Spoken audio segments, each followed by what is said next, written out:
የምናወራበት ጉዳይ ነው። እንደ ሀገር የምናወራበት ጉዳይ ነው ስል ኢትዮጵያዊ ሆነ ከውስጥ ሆነ ወደ ውጭ ኢትዮጵያ መዋጋት አይቻልም። ቶፒኩ ካልተመቸ ጠና አስጥልኝ ብለህ ፍልቀው ለመውጣት ነው። ኤርትራውያንን አስገብቻለሁ። 2 ኤርትራውያን እዚህ ጋር ይታዩኛል። እንደ ኢትዮጵያውያን እናወራለን። የማነ ገብረ መስቀል የኤርትራ የማስታወቂያ ሚኒስተር ናቸው። የኢትዮጵያ መንግስት የኤርትራን ሉዓላዊነት የመቀበል ችግር አለበት ሲሉ መግለጫ ሰጥተዋል። የኢትዮጵያ መንግስት በየጊዜው የባህር በር ያስፈልገኛል እያለ ጸረ ኤርትራ አቋሙን እያንጸባረቀ ነው። ከ7 ዓመት በፊት የብልጽግናው ሊቀመንበር አብይ አህመድ እና ኢሳያስ አፈወርቂ ስምምነት ተፈራርሞ ነበር። ይህን የሰላም ስምምነት ያደፈረሱት ኢትዮጵያውያኖች ናቸው። ኢትዮጵያውያኖች አሉ ከዚህ ቀደም የነበራቸውን የተስፋፊነት ባህሪያቸውን፣ የተስፋፊነት ሲላችሁ ማንን ለማለት እንደሆነ ግልጽ ነው፣ አሁንም ለመተግበር ያላሰለሰ ጥረት እያደረጉ ነው። ይህን የምንታገሰው አይደለም። በተለያዩ መንገዶች ጸረ ኤርትራ የሆኑ አቋሞቻቸውን እያንጸባረቁ ነው። በጦርነት ጉዳይም ከሆነ እንደዚሁ ጦርነት በመደለቅ ቀኑ ሙሉ የሚውሉት ኢትዮጵያውያን ናቸው እንጂ ኤርትራውያን አይደለንም ሲል የሻዕቢያው መንግስት ቃል አቀባይ የማነ ገብረ መስቀል ይህንን አስተያየት ሰጥተዋል። እንዴት ነው የምታዩት? ክብራትና ክብራን፣ ስትገባ እንደ ሀገር ትተነትናለህ። አይመችህም? ባለህበት ቡናን እየጠጣ ሲያወሩ ታደምጣለህ። የምታወራ ከሆነ ግን ከኤርትራውያን ወንድሞች ጋር በሀገራዊ ጉዳይ ላይ እነሱም የሀገራቸውን ጥቅም ለማስከበር እዚህ ጋር መጥተዋል። ተከብረው እንደመጡ ተከብረው ይሄዳሉ። ሀገራችንን ህዝባችንን ያከብራሉ። እኛም ተመጣጣኙን ክብር እንሰጣቸዋለን። ሀገሬንና ህዝቤን አላከብርም ካለ ማውጣትን ማውረድም እችላለሁ። ያን ተግባራዊ ለማድረግ እገደዳለሁ ማለት ነው። በእኛም ወገን ተመጣጣኙን ክብር እንሰጣቸዋለን። በኢትዮጵያና በኤርትራ መካከል ያለው ስጣ ገባ ምንድን ነው? ሰጥቶ በመቀበል ይባላል። ምንድነው ኢትዮጵያውያንም ለመስጠት በተደጋጋሚ ይህን ጉዳይ አንስተነዋል። ምንድነው የኢትዮጵያ መንግስት ለኤርትራውያን የሚሰጣቸው? በእርግጥ በኢትዮጵያ በኩል በተደጋጋሚ ጊዜ የመከላከያ ሚኒስትሯ ኢንጂነር አይሻም የተናገሩትን ሰምታችኋል። ፊልድ ማርሻሉ የተናገሩትን ንግግር ሰምታችኋል። የተለያዩ አምባሳደሮች የሚናገሯቸው ንግግሮች አሉ። አንዳንድ ጊዜ የሚናገሩት ንግግር የኤርትራን ሉዓላዊነት ያለማክበር ነገር አለ። በብልጽግና መንግስት በኩል የሚነገሩ ንግግሮች አንዳንድ ጊዜ ደግሞ በባሌም ሆነ በቦሌ የባህር በር እናመጣለን ይላሉ። ይህን ኤርትራውያን ሲሰሙ ያስቆጣቸዋል። በመጀመሪያ በጉልበት የባህር በር እንፈልጋለን ከማለት በዘለለ የተሞከሩ ሙከራዎች አሉ። ከሌሉስ ምንድነው መሞከር ያለበት? ኢትዮጵያ ለአንድ ሎክድ ናት። የባህር በር እንዴት ነው የምታመጡት? ተቃዋሚ ፓርቲዎች ነገ ኢትዮጵያን ስታስተዳድሩ ወይም ደግሞ በለስ ቀንቷቸው 4 ኪሎ ስትገቡ ህዝቡ የሚጠይቃቸው ይሄ ከሆነ እናንተ የባህር በር እንዴት ነው የምታመጡት? ከአሁኑ መዘጋጀት አለባችሁ። ተሳዳቢና ዝም ብሎ ጋጥ ወጣ ማቅፈ ምዞሩ ፖለቲካዊ ቋንቋ ሀገራዊ ጉዳይ ላይ ልምምድ ማድረግ አለባችሁ ከአሁኑ። ህዝብ ቁጥር እየጨመረ ነው የተባለ ነው። 130፣ 140፣ 160 ሳተኛ ነው የምታድረው። ባገኘው አጋጣሚ ልጅ እያስወለድክ ነው። 200 ሚሊዮን እየገባ ነው። ይሄ የሚወለደው ህፃን ጥርስም አለው አእምሮም አለው። ኢኮኖሚው እያደገ ከሄደ የባህር በር ይፈልጋል። የባህር በር ሸቀጥ ለማስገባትና ለማስወጣት ብቻ ካልሆነ የሴኩሪቲ ጉዳይ ከሆነ ኦነግም ሆንክ ፋኖ ቲፒኤልኤፍም ተመልሰና ብልጽግና የባህር በር ባለቤት የምታደርጉን እንዴት ነው? ኤርትራውያን ይሄን ንግግር ስትሰሙ እናንተ ምንድን ነው የሚሰማችሁ? ኢትዮጵያውያን እንደዚህ እያሉ የሚውሉ ከሆነ እናንተ ይሄ ነገር ጆሮአችሁ ጋር ሲመጣ ምንድን ነው የሚሰማችሁ? ይሄን ጉዳይ ያለ ድብድብ በሰላማዊ መንገድ ልንፈታ የምንችለው እንዴት ነው? ፖለቲካ ነው። በፖለቲካ ቋንቋ እናወራለን። ክብራትና ክብራን፣ ቀጣዩ ጊዜ እንደዚህ እንደ ሀገር የምናወራበት ነው። ወደ አንተ ልምጣ። የማስታወቂያ ሚኒስትሩን ንግግር እንዴት አየኸው? እንግዲህ እኔ እይታ ማስታወቂያ ሚኒስትሩን ንግግር እንደ አንድ ኤርትራዊ ካየኸው ሴንስ የሚሰጥ ይመስላል። ግን ቀረብ ብለህ ከፈተሽከው ትክክለኛ መግለጫ አይደለም። ምክንያቱም ኤርትራ እንደ አገር እንድትፈጠር የተደረገበት በኮልድ ዋር በሁለተኛው የዓለም ጦርነት የኮልድ ዋር ዘመን ነው። እነሱም እንግዲህ ከ1902 ይጀምራል። ለምሳሌ በ1902 በፈረንሳይ፣ በእንግሊዝ፣ በጣሊያን እና በፍራንስ መካከል የተፈረመ የትራይፓርታይት የሶስትዮሽ ፈረንሳይ፣ እንግሊዝና ጣሊያን የተፈራረመ ስምምነት ነበረ። ኢትዮጵያን ከሬድ ሲ ኮስታል ሲዩን ይዘው ኢትዮጵያን ኦብጀክቲቭ ራሱ ፖለቲካሊ አንስቴብል ማድረግ ነው የሚል ነው። 1902 አግሪመንት ሶስቱ ሀገራቶች የተፈራረሙትን ከተመለከት ከዛ በኋላ ደግሞ በኮልድ ዋር ዘመን በተለይ በአላይ ፎርሱ የእስራኤልን ሶቨሬኒቲ ለማወቅ ጥያቄ ባቀረቡበት ጊዜ የኢትዮጵያ መንግስት ከአላይ ፎርሱ ጋር አልወግንም በማለቱ የተቀደደበ 4 ኃይሎች አሉ በዩኬ እና ዘ ፎር ፓወርስ የመጀመሪያውን የፓርቲሽን ብሉፕሪንት ያስቀመጡት ከዩኬ ነው የሚጀምረው መሰረታዊ ሀሳቡ። ቀጥሎ የሲአይኤ በተለይ በቃኘው የነበሩ የሲአይኤ ተወካይ ከኢሳያስ ጋር በመገናኘት እንዴት አድርገው ኢትዮጵያን ከሬድ ሲ ለማስወጣት እንደተስማሙ ሀብተስላሴ ጆርጆ የሚባለው ኤርትራዊ የጻፈው መጽሐፍ በግልጽ የሚያስቀምጠው ጉዳይ ነው።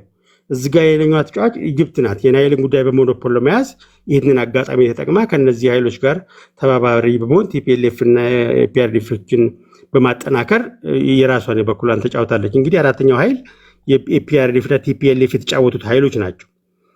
ከመነሻው ጀምሮ ኤርትራ አፈጣጠሯ፣ ሂደቱ፣ በአጠቃላይ የጂኦፖለቲካው ኢንትረስት ከመቆጣጠር ጋር የተያያዘ ውጫዊ ኃይልና ውስጣዊ ኃይሎቹ በኤርትራውያን ህዝብ፣ በትግራውያን ህዝብ የሌሎችን አካላት ኢንትረስት ማስጠበቅ መነሻ መሆኑን ጠንቅቀው ያውቁታል። ይህ ስለመሆኑም ፕሬዚደንት ኢሳያስ በ1984 ኢንተርቪው በትግርኛ ኢንተርቪው ያደረጉት ላይ ግብፅ እኮ እኛ አገር እንድንሆን አትፈልግም ነበር ብለው በተጨባጭ ያረጋገጡት ጉዳይ ወደኋላ የማይመልሱት ጉዳይ ነው።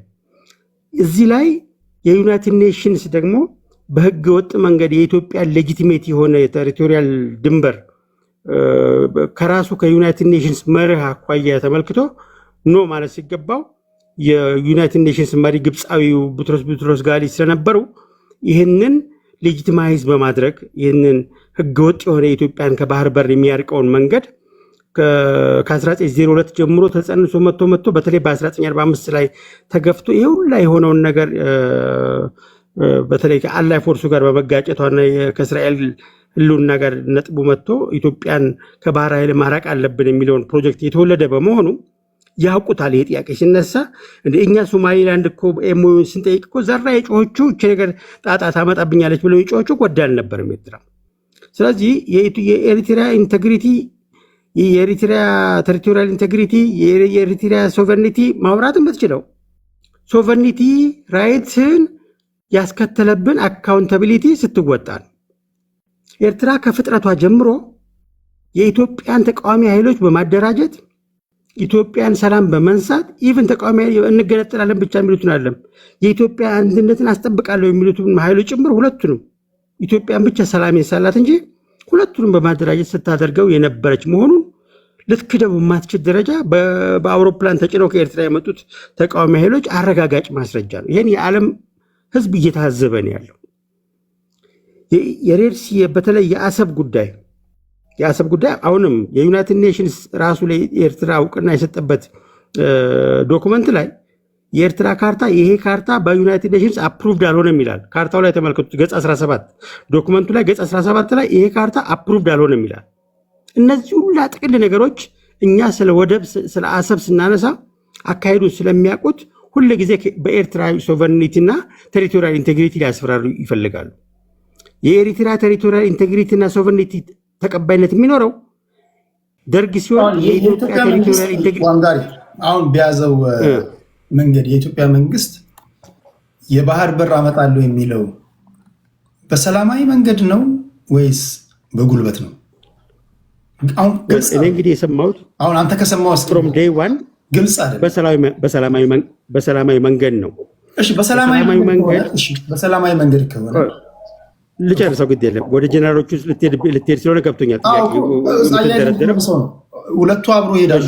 አሁን ለምሳሌ እኔ ከዋንጋሪ ጋር ያለኝን ጉዳይ በሰላማዊ መንገድ ብቻ ነው መፍታት የምፈልገው እና የዋንጋሪ ምላሽ ሰማለሁ።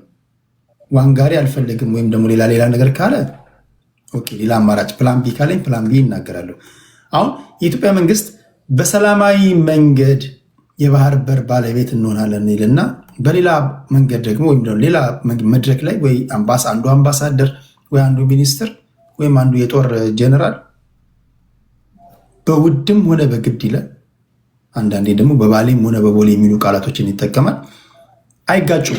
በየትኛው መንገድ ነው የባህር በር ለማምጣት የታሰበው? እስኪ አንተ ምን አለ መሰለህ ቴዲ፣ ኤርትራን መውጋት ብንፈልግ አሳማኝ ምክንያት አለን። አንደኛ የሽምቅ ተዋጊዎቹ ከኤርትራ ነው የመጡት። ሁለተኛ ኢቭን ከሰላማችን ህወሓት ጋር ከታረቀ ፕሪቶሪያ ከተፈረመ በኋላ አሁን ጽምዶም የፈጠረችውን ከፋኖ ጋር ከኦነግ ጋር የምታደርገውን ነገር ስትመለከት የራስን ሶቨሬኒቲ ራይት ለማስጠበቅ ቀጥታ ሄደ ጦርነት መክፈት ትችላለህ፣ መብትህ ነው።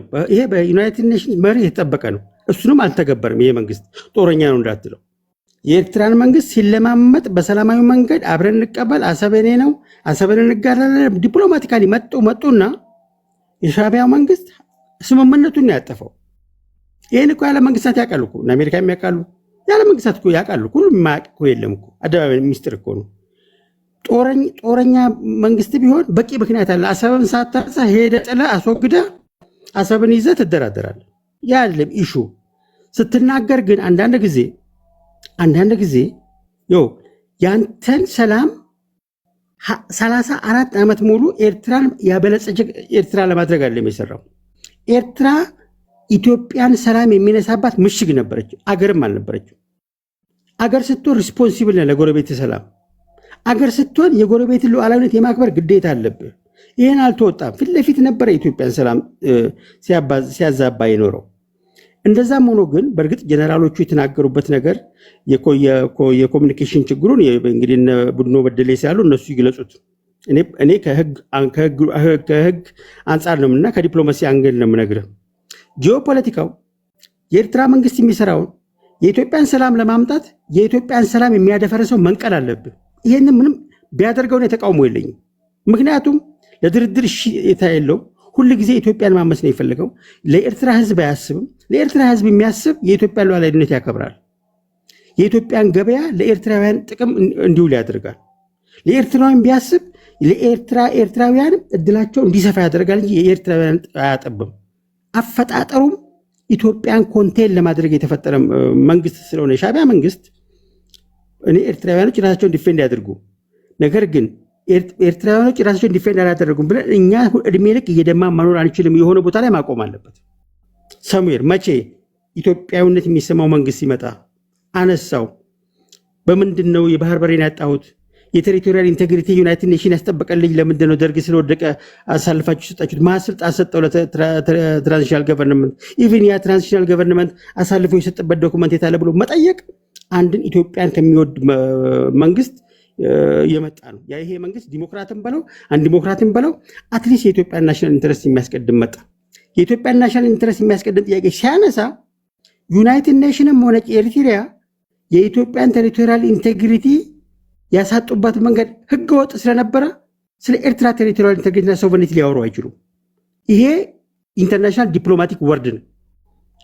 ጀነራሎቹ የተናገሩበትም ነገር አካሄድ ይሄ እሱ ባይዘወይ ቱ ዘ ኤክስተንት ዲሪኮግናይዝ ብታደርጋት ዲፕሎማቲክ ፕሬዠር ትፈጥራለህ።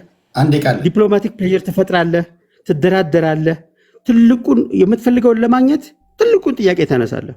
በምን መልኩ ነው ሶቨሬን የሆንሽው? እስቲ ሌጋሊቲውን ፈትሸው ትላለህ። ይሄም ማቅረባቸው እንዲያውም ዘገዩ ነው የሚባለው። ግን አዘጋጅቶ በዲፕሎማቲክ ተለማመጠ። አንቺም ይሄን ሰጂ አንቺም ይሄን ሰጂ ብሎ ሰጠ። እምቢ ካልክ አፈጣጠርህም ኢትዮጵያን ኮንቴን ለማድረግ ነውና ከተፈጠርክም በኋላ 27 ዓመት ሙሉ ኢትዮጵያን ስትወጋና ስታመስ ነበረ። 34 ዓመት ሙሉ ከዚህ በኋላ አትወጋኝም ብሎ ቢነሳ ጤናማ ነው። ሰልፍ ዲፌንስ መብት አለ፣ ራይት አለ። ዝም ብለህ ተቀምጠህ ናና አምሰኝ እያልክ ተቃዋሚ እያደራጀህ እንደፈለክ ልታምስ አትችልም። ይሄንን የዩናይትድ ኔሽንስ ባይዘወይ የአካባቢውን ስለ ኤርትራ መንግስት አጥንተው ያቀርቡት 700 ምናምን ገጽ ሪፖርት አለ። አንብበው ከሆነ ዚስ ዊክ ይወጣ 740 ምናምን ገጽ ሪፖርት አለ። ኤርትራ ኢትዮጵያ ላይ የፈጸመችውን በሴኪሪቲ ረገድ የፈጠረች ችግር ሪፖርት አንድ በአንድ መዝግቦ አስቀምጦላል።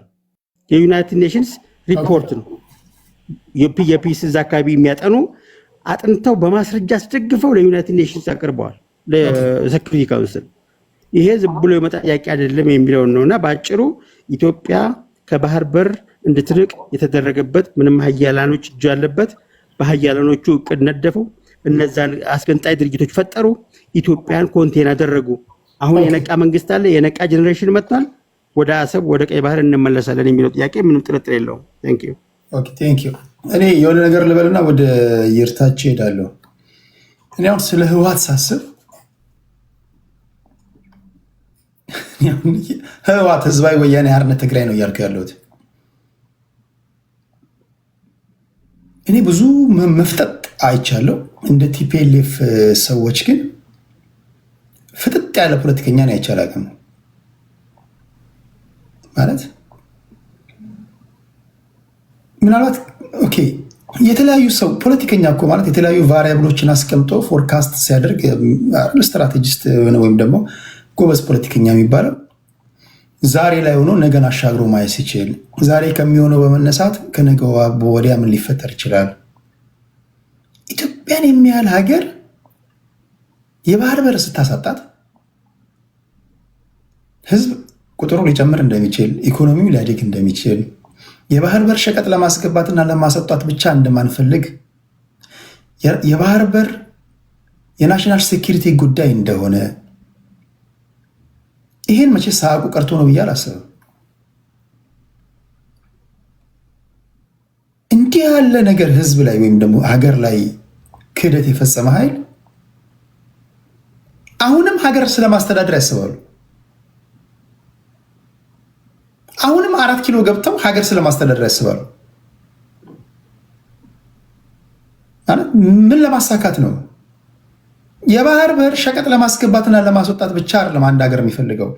ዛሬ ኢትዮጵያውያን ውሃ ጋር እንዳንደርስ ተፈርዶብናል። ኤርትራ በአቅሟ ግብፅን 2000 እና 3000 ማይልስ ርቀት ተጉዛ መታ የባህር ላይ ልምምድ ሲያደርጉ ኔቪ ፎርሳቸው እኛ አንጋበዝም ወይም ደግሞ ብንጠይቅ እንከለከላለን። ጅቡቲ ጋር መጥተው የምናስገባውን የምናስወጣውን ሊፈትሹብን ይኸው ጅቡቲን የመኮናተር ነገር ታያላችሁ። ጅቡቲ ባቅሟ ጅቡቲን በ30 ደቂቃ ውስጥ ወቅተን መያዝ የምንችል ህዝቦች ነን። ነገር ግን ያው ጅቡቲ ላይ የሰፈሩ የተለያዩ ሀገሮች ስላሉ ራሱን በቻለ መንገድ ውስብስብ ሆኖብናል። ኢትዮጵያን የምታህል ሀገር እጃችንን ከቆረጡ በኋላ እያወሩ ያሉት ክቡራትና ክቡራን ስለ ህዝባዊ ወያኔ ሓርነት ትግራይ፣ ስለ ቲፒኤልኤፍ ነው፣ ስለ ፓርቲው። አሁንም ሀገር ስለማስተዳደር እኮ ነው እያሰበሉት። ይህን ጌታቸው ረዳ ይናገራል፣ ኬሪያ ኢብራሂም ትናገራለች፣ እነ ጻድቃን ይናገራሉ። ማፈር የሚባል ነገር የለም። ከርችሙባት በቃ ቆልፈውብን ሄደው ማለት ነው። ምን አስበው ነው? ምንም አውቀው ነገር የለም። እና ባለፉት 27 ዓመታት በተለይ በኢህአዴግ ውስጥ የነበራችሁ ሰዎች ዛሬም ትላንት ህወሓትን ስትደግፉ የነበራችሁ ባለስልጣናቶች ዛሬም ብልጽግና ውስጥ አሉ። በነገራችን ላይ ትላንት አሁን አንዳንዴ እዚህ ቲክቶክ ላይ ገብተው ሲወያዩ ምናምን ታያቸዋላችሁ። በኢትዮጵያ ፖለቲካ ውስጥ ማፈር የሚባል ነገር የለም እና እጃችንን ለማስቆረጥ ቢላዋ ወይም ስለት ካቀበለ አካል ጋር የሰሩ ፖለቲከኞች ዛሬ ብልጽግና ውስጥ አሉ። በነገራችን ላይ ይቅርታ መጠየቅ አለባችሁ። ብትችሉ ከፖለቲካው ዓለም መሰናበት አለባችሁ። የፖለቲካ ፓርቲዎች፣ ተቃዋሚ ኃይሎች መንግስትን እንጥላለን ብላችሁ ስታስቡ በሰላማዊ መንገድ ቢቻል የባህር በር ባለቤት ልንሆን የምንችልበትን ውሃ ጋር እንዴት መጠጋት እንዳለብን፣ ምክንያቱም ቀይ ባህር አካባቢ ጋር መቅረብ አለብን። የናሽናል ሴኩሪቲ ጉዳይ ነው።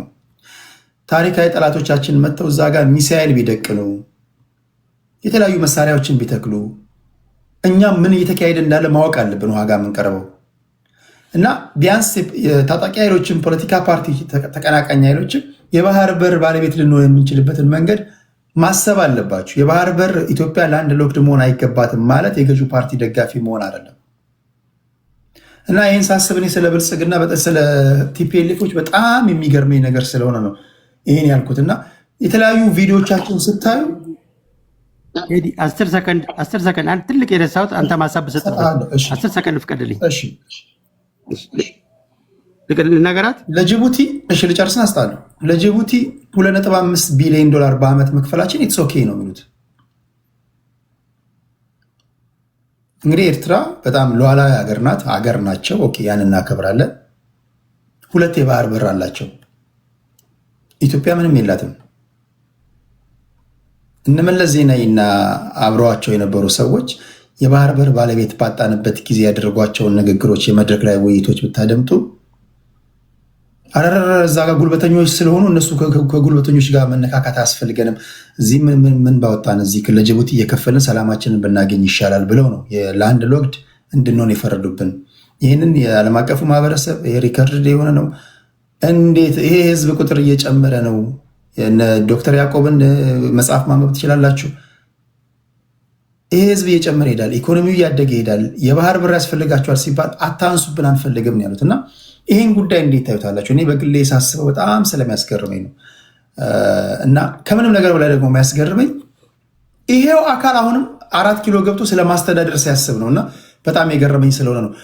ዋንጋሪ በ2 ደቂቃ ውስጥ የምታጠቃለው ከሆነ አንተ ሀሳብ ስጥና ወደ አንድ ደቂቃ የማይፈጅብኝም ረስቼው ነው። የአሌክሳንደር ዮሐንስ የሚባል ኢትዮጵያዊ ሬል ላይን የሚል ቴሌግራም አለው ላይ እዛ ላይ ፍሮም ሶቨርኒቲ ቱ ሰብ ኮንትራክተር የሚል ስለ ጂኦፖለቲካ ትንታኔ የጻፈው አርቲክል ላይ ቱ አይሶሌት ኢትዮጵያ ፍሮም ዘ ሬድ ሲ ዋን መስት ዲቫይድ ኢት ፍሮም ዊዝኢን በሚል ዩኤስ ኢንቴሊጀንስ ሜሞራንደም 1970 ላይ እንደወጣ ዊሊያም ብለምስ የሚባል ጸሐፊ ኪሊንግ ሆፕ በሚለው መጽሐፉ ላይ እንዳጻፈው ጽፏል። ስለዚህ በዚሁ አጋጣሚ ሬድ ላይን የሚባለውን ቴሌግራም ቻናል ጆይን አድርጉ፣ ታተርፉበታላችሁ።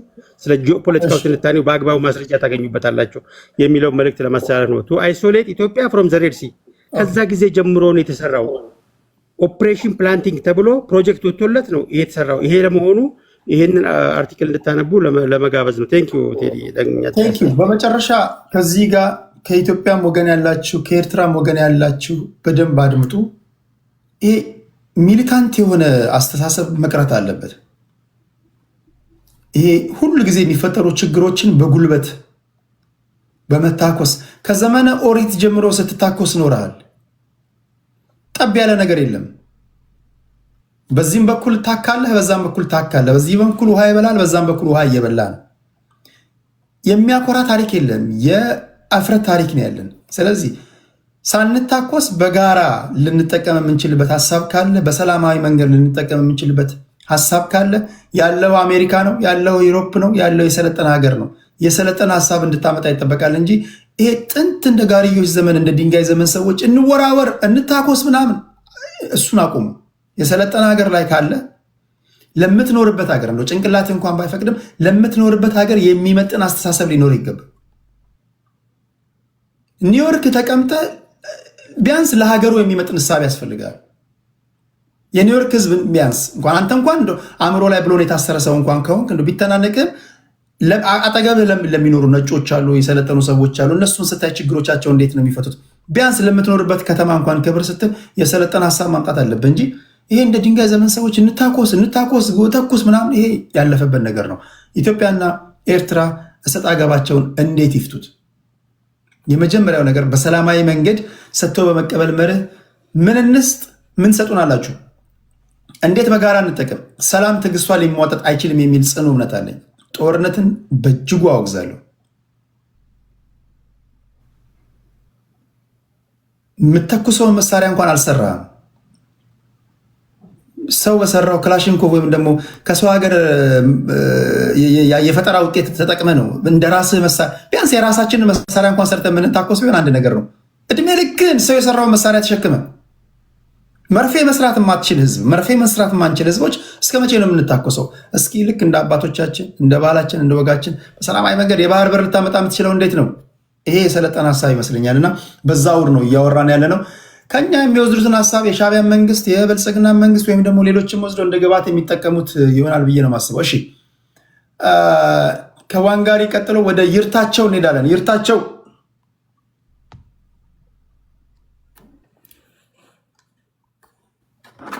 አለ አሎ። አይ ዛሬ ቁጭ ብዬ ነው ያለው በደንብ። ሁለተኛ ነው አሁን ስናገር። አንደኛ የኤርትራ ቦርደር ያስፈልገናል፣ ውሃ እንፈልጋለን፣ ውሃ ጠምቶናል፣ አሳ መብላት እንፈልጋለን፣ መሳሪያ ከውጭም ያመረተን ወደ ውጭ ኢምፖርት እና ኤክስፖርት ማድረግ አለብን ብለን ለመታገል መጀመሪያ የውስጥ ችግር መፍታት አለብን። ሁሉን ኢትዮጵያውያን ሳታስተባብር መቀሌ የሚለውን በኦሮምኛ ነው መቀሌ ነው የሚለው መተማ ይላ መተማ የኦሮሞ ነው እያለ የሚመራህ መንግስት ይዘህ ስለ ቀይ ባህር ስታስብ ፋኖን ወደዛ መጥቶ ይታገላል የሚለው አስተሳሰብ ከሆነ እኛ ከኤርትራውያን ጋር አንጣላም። እኛ ስልጣን ስንይዝ ግን የምናደርገው በዲፕሎማሲ በተሻለ በዩናይትድ ኔሽን የታለ ኢትዮጵያ የነበረችበት በዛ ሰዓት ኢትዮጵያ በምትገዛበት ጊዜ ኢታሊ ደግሞ የኢትዮጵያ ጠላት ነበረች። ስለዚህ አንፌር የሆነ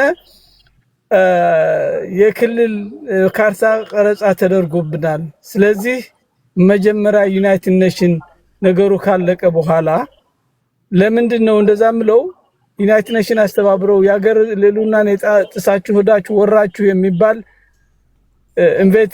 እንዳንሆን ማድረግ የሚገባው በዛ መልኩ ነው መስራት የሚገባን። ብዙ ስለዛ ያለውን መንግስት እድሜ ስለሚያስቀጥል ብዙ ባልናገር በዛ ላይ ጥሩ ነው ብዬ ነው የማምነው። ነገር ግን ወደብ እንደሚያስፈልገው ምንም ጥርጥር የለም። በሰላም ችግሩ ቢፈታ ኤርትራ ብቻ ሳይሆን ጅቡቲ እንኳ መንግስቱ ኃይለማርያም ነው አሳልፎ የሰጠው። የኢትዮጵያ እንትን ነበር ወደብ ነበር። ስለዚህ ይህን አሳልፎ የሰጠው መንግስቱ ኃይለማርያም ነው።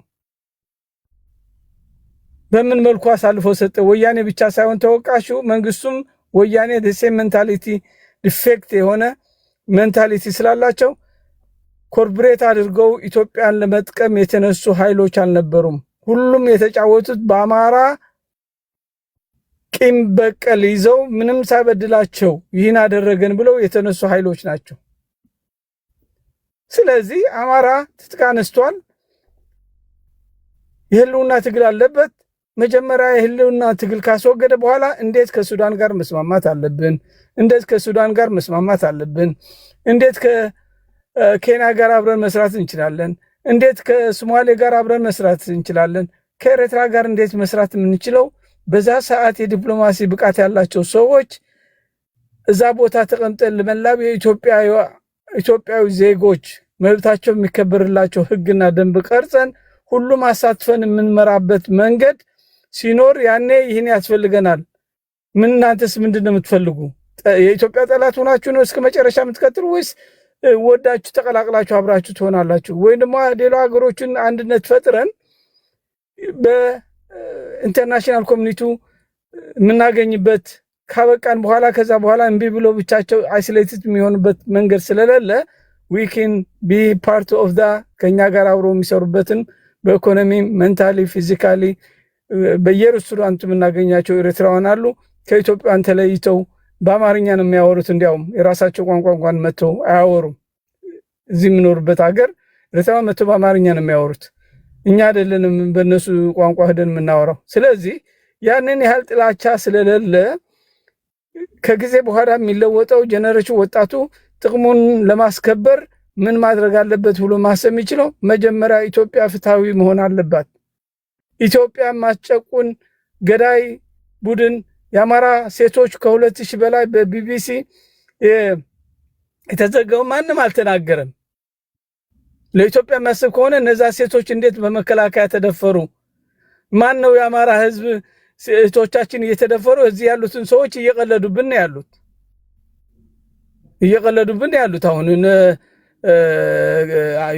ዩናይትድ አፍሪካ ምናምን የሚለው እንትን ይሄን ያህል ኃይል አለን ይሄን ያህል ይርታቸው። አንድ ጥያቄ ጠይቀ የፋኖ ደጋፊ ነህ አይደል? አዎ።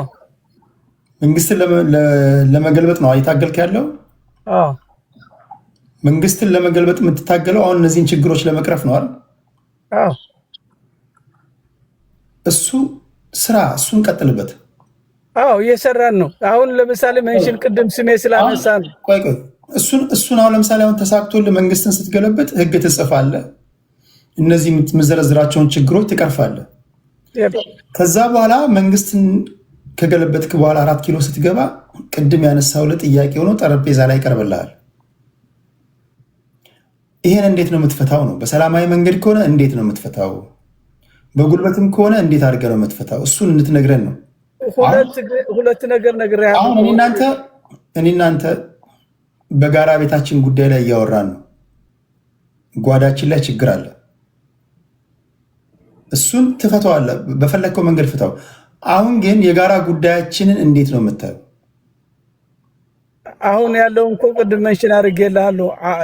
የጋራ ችግራችን በጋራ ለመፍታት የኛ አንድነት ያስፈልጋል። ከዛም ደግሞ አካባቢ ያለውን ኤንቫይሮንመንት በሙሉ ወደ አንድ የሚመጣበት በሐሳብ ለውጥ ተሳስረህ የኢትዮጵያ ጥቅም ማስከበር የምንችለው ወደብ ያስፈልገናል ብለህ የምትከራከርበት ዘዴ በዛ ሰዓት ነው የሚመጣው።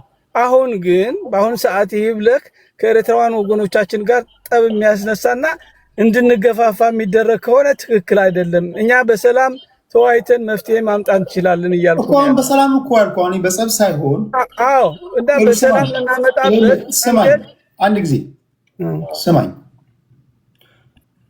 ወይ ተሳተፍ ወይ ከመንገዱ ዞር ብል። አሁን እኮ አልሳተፍም ከመንገድ ዞር አልልም፣ እንቅፋት ሆናለሁ ነው። ይሄ አብሮ ሜዳ አይመስለኝም። በሰላማዊ መንገድ ያንተም ጥያቄ የሚሆን ከሆነ ከሻዕቢያ መንግስት ጋር እንዴት ተነጋግረህ ነው የባህር በር ባለቤት የምትሆነው? ምን ትሰጣችኋለህ? በሰላማዊ ስትል እንዴት ነው እስቲ ንገረን። ኦኬ፣ አሁን እኮ አብረን እየሰራን እንዳለ በህውኡም ቢሆን ከሻዕቢያ ጋር ግንኙነት እንዳለ ማወቅ አለብህ። አትሊስት ይደግፋሉ፣ እኛም እንደግፋቸዋለን። ስለዚህ የመጨረሻው የሚሆነው ግን ወደ ስልጣን ስንበቃ የሚወሰነው ውሳኔ እንጂ ኤርትራዋን ከሌላው ብሔር ራሱ ከኢትዮጵያ ለአማራ የሚቆረቆሩ በአሁኑ ሰዓት ኤርትራዋን ናቸው። እኔ እኮ ወንዝ ተሻግሬ ሄጄ ኤርትራ ገብቼ ወጥቻለሁ። ሄጄ ያለው 2022 without any permission ከነ ትጥቃችን ነው ተሻግረን መተን ከነሱ ጋር ተወያይተን የመጣ ነው። ስለዚህ we don't have problem with them። እሺ፣ በባህር ጉዳይ ላይ ስትወያዩ በባህር ጉዳይ ላይ ምን አወራችሁ? ስለዛ ድብል ያልተወያየንም። በመንግስት ደረጃ የሚሰራ ስራ ነው። ስለ አንድነት፣ የህዝብ ግንኙነት፣ በህዝብ ላይ ያለውን መገናኘት መቀራረብ እንደሚያዋጣ ተነጋግረናል። ምንድነው ስለ ህዝብ መቀራረብ የምትለው? አንተን የተቀራረብከው አሁን ያ መሬት ላለው ህዝብ ቆይ አንድ ጊዜ እሺ፣ ይርታቸው። የኛ ፖለቲከኞች ችግር በግላቸው ይጣላሉ፣ ህዝቡ ጸብ ይመስላቸዋል። በግላቸው ይጠጣሉ፣ ህዝቡ ፌሽታ የረገጠ ይመስሏል። በቃ ለምሳሌ አሁን ፖለቲከኞቻችን ውስኪ ከተራጩ ህዝቡ ደስታ ላይ ነው ይላሉ። ፖለቲከኞቻችን ጥቅሞቻቸው ጎሎባቸው ከተጣሉ ህዝቡ ጸብ ላይ ነው፣ እናቀራርበው ይሏቸዋል። የምታቀራርበው ህዝብ የለም። የተቀራረብከውም የምትፋታውም አንተ ነህ። አሁን የኔ ጥያቄ የባህር በር ለአንድ ሎክድ የሆነች ሀገር ከሆነ የምትረከበው የባህር በር እንዴት ነው? ሰጥቶ በመቀበል ነው? በኪራይ ነው? አሁን ከጅቡቲ በተጨማሪ የባህር ኃይልን የምታሰፍርበትን የባህር በር እንዴት ነው የምታገኘው? እስኪ ንገረን። ስምምነት ያስፈልጋል። አንተ የሰው ሀገር ሄደህ እዚህ ነቢያት ቀምጣለሁ አትልም። መጀመሪያ ዋት ፈርስት እንዴት ትስማማለህ ነው። ሰላም ጋራንቲ ለነሱ ዋስትና ትሰጣለህ ነው ወይ? አብረህስ መስራት ትችላለህ ወይ? how we going to communicate what the future ኤሪትሪያስ ምን ልታረግ ስለፈለክ ነው እዛ ወደ የምታስቀበው? አንተ ከማን ጋር ለመዋጋት ነው እዛ ነቢ የምታስፈልገው የሚሰጥ ቦታ? መጀመሪያ አንድነት መፍጠር አለብህ ከነሱ ጋር። you have to communicate። በሰላም መንገድ ጊቭና ቴክ የምታደርገው ኤርትራውያን እንደ ኢትዮጵያ ውስጥ እንዲንቀሳቀሱ እናደርጋለን። በየቦታውም በሰላም በዲሞክራሲ አገራቸውን ወሰን ገብተን የምንገባበት መንገድ ሁሉ ከተመቻቸ በኋላ በጥቅም ተሳስረን አንድ ማንሆንበት መንገድ የለም። we have to care about them, we have to care about us,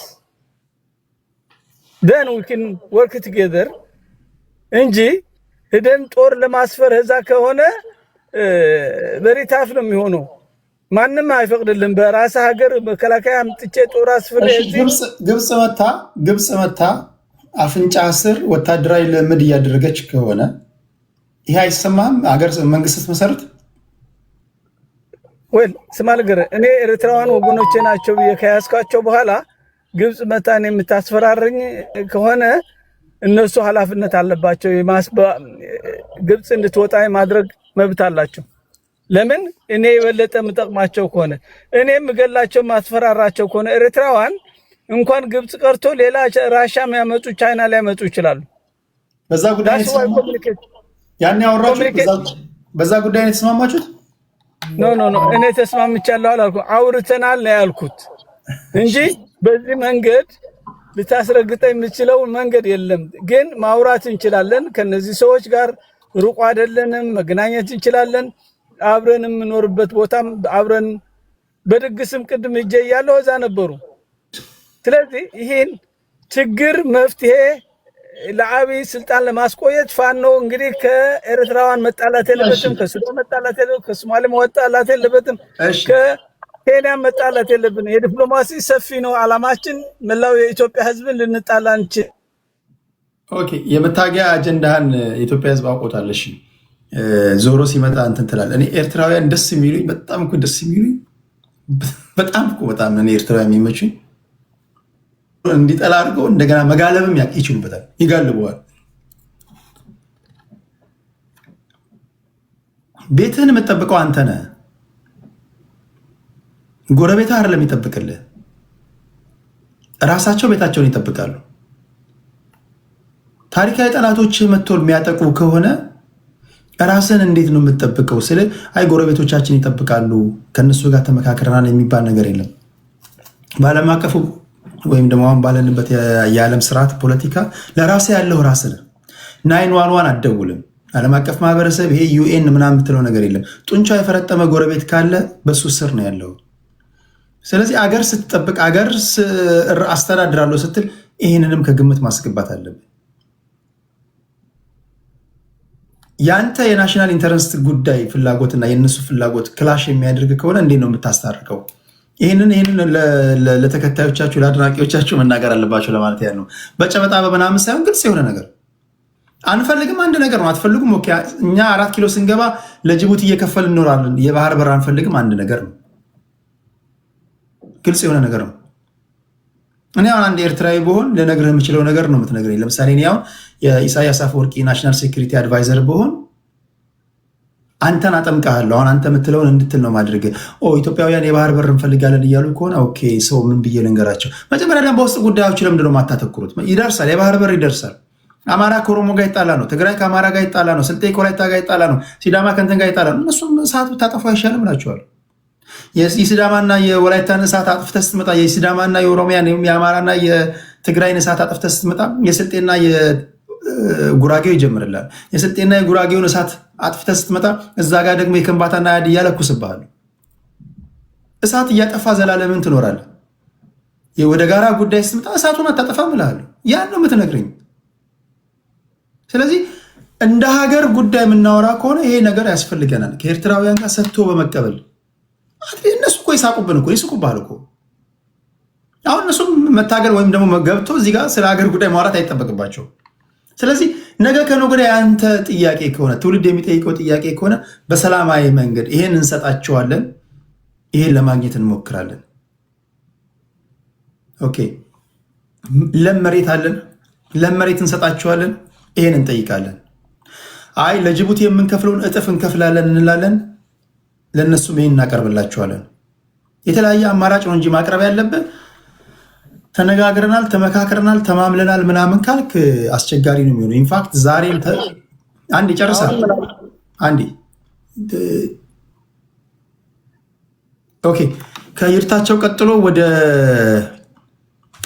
ቅድስት ነሽ።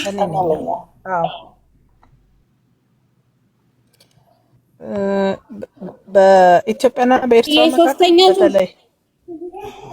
ነው። ቅድስት ስታወራ ነበርሽ አንቺ? መጀመሪያ ጀምሮ ነበርኩ እኮ አላስገባህኝም እንጂ ነው። ከውጭ ካልከኝ እጠብቃለሁ። ሪኩዌስት መላክሽን ሳይሆን ስቴጅ ላይ ነበርሽ። ቅድስት ስታወራ አልነበርሽም? ከእሷ ቀጥሎ አንቺ? አሁን ያስገባኝ ስለ ኤርትራ ስትጠይቅ። ኦኬ፣ ችግር የለም ታወሪያለሽ። ከእሷ ቀጥሎ ቅድስት ቀጥይ። እንግዲህ የኤርትራ ሀገርነት ራሱ የመጣባቸው መንገዶች ዝም ብሎ አይደለም። በደንብ ታስቦበት ታቅዶ፣ በተለይ ኢትዮጵያን ከቀይ ባህር የማሸሽ ስትራቴጂ ተይዞ ነው ኤርትራ ሀገር እንድትሆን የተፈለገው። በዛ ሰዓት ደግሞ ኤርትራውያንም ኢትዮጵያውያንም ሪፍረንደሙ ሲካሄድ በግልጽ አማራጮች ቀርበው ምናምን አይደለም፣ የፖለቲካ ሸፍጥ የተሰራበት እንደሆነ ይታወቃል። ኤርትራ ሀገር መሆን ትችላለች። ህዝቡ በፈለገው ሲፈልግ ከኢትዮጵያ ይሆናል፣ ሳይፈልግ ደግሞ ራሱን ችሎ ሀገር መሆን ይችላል። ነገር ግን እስከዛሬ ድረስ የብዙ ኢትዮጵያውያኖች ጥያቄ ኤርትራ ሀገር ስትሆን የኢትዮጵያን ጥቅም አልጠበቀም። ይሄ ደግሞ ኤርትራውያንም ያውቃሉ፣ የዓለም ህዝብ ያውቃል። ሸፍጥ እንዳለው ይታወቃል። የጊዜ ጉዳይ ነው። ኢህአዴግ ሲወድቅ ለኤርትራ ወይም ለሻቢያ በጣም ስስ ልብ ያለው አካል ከኢትዮጵያ የፖለቲካ እንትን ላይ ሲወጣ ህዝብ መጠየቁም አይቀር ነው። ይሄ ነው አሁን ወደፊት እየመጣ ያለው። አሁን ግን በኢትዮጵያና በኤርትራ ህዝብ በኢትዮጵያና በኤርትራ መንግስት መካከል አሸናፊውን መንገድ መምረጡ ለሁለቱም ሀገር ለሁለቱም ህዝቦች ይበጃል የሚለውን ነገር ላይ እንደ ዜጋ ማየት በጣም ይጠቅማል። ማለት ከጦርነት ከመገዳደል የሚተርፍ አሸናፊነት የለውም ይታወቃል። አሁን በሁለቱም በኩል የምናያቸው ነገሮች አሉ። ለምሳሌ በኢትዮጵያ የጦር አዛዦች በኩል የሚመጡ የወደቡን ጉዳይ በሚመለከት በየጊዜው እየወጡ የሚነግሯቸው ነገሮች አሉ። በኤርትራም በኩል ያሉ ሰዎች እንደዚሁ ሲያደርጉ እናያለን። ለምንድን ነው የሚያደርጉት ብለን ስንይ ሁለት ነገሮችን መሰረት ያደርጋሉ። አንዱ የዓለም ማህበረሰብ እዚህ እንትን የአፍሪካ ቀንድ ላይ በተለይ ሀያላን የሚያረጓቸው መርመስመሶች አሉ።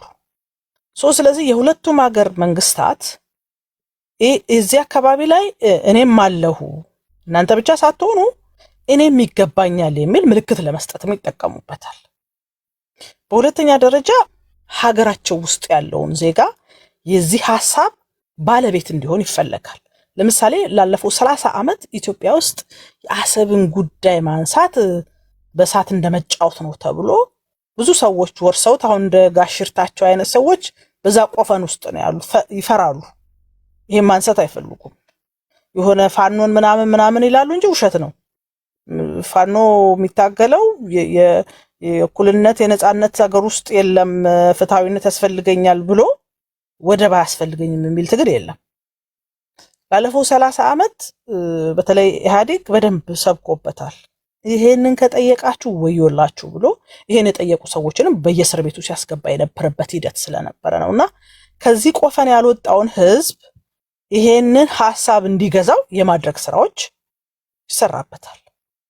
የኤርትራ መንግስት በተመሳሳይ ነው እያደረገ ያለ። አይታችሁ ከሆነ የኢትዮጵያ መንግስት የሚለውን ነገር ከስር ከስር እየተከታተለ መግለጫ ያወጣል። የኢትዮጵያ አመራሮች የተናገሩትን ነገር ቶሎ ቶሎ ሲተች ይታያል። ዜጎቹ እንዲገዙትም ይፈልጋል። ኤርትራውያን መንግስታቸውን አኩርፈው ተሰደው ብዙ መከራ እንዳዩና ይሄ መንግስት በተለይ የኤርትራ መንግስት እንዲወርቅ እንደሚፈልጉ ያውቃል። ነገር ግን ይሄ የተለያየው ማህበረሰብ ይሄን ሐሳብ በማምጣት ከጎኑ እንዲቆሙ የማድረግ ስራዎች ይሰራሉ። ከዚህ ውጪ እንዲህ አይነት ጥያቄዎች ሲኖርህ በሁለት መንገድ ነው የምትጠቀመው። አንዱ ሰላማዊ የሆነ የዲፕሎማሲያዊ መንገድ ነው የምትጠቀመው።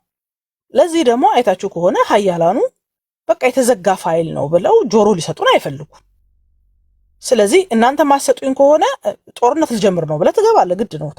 ፕሮፓጋንዳ ነው። ጦርነት ልጀምር ነው እዛ አካባቢ ላይ እናንተ እንደምታስቡት ሳይሆን አንዳንድ ነገሮች መጀመር አለባቸው። እናንተ በምትሰሩት ብቻ ሳይሆን እኔም ያስፈልገኛል ብለህ ፕሮፓጋንዳህን ይዘህ መምጣት አለብህ።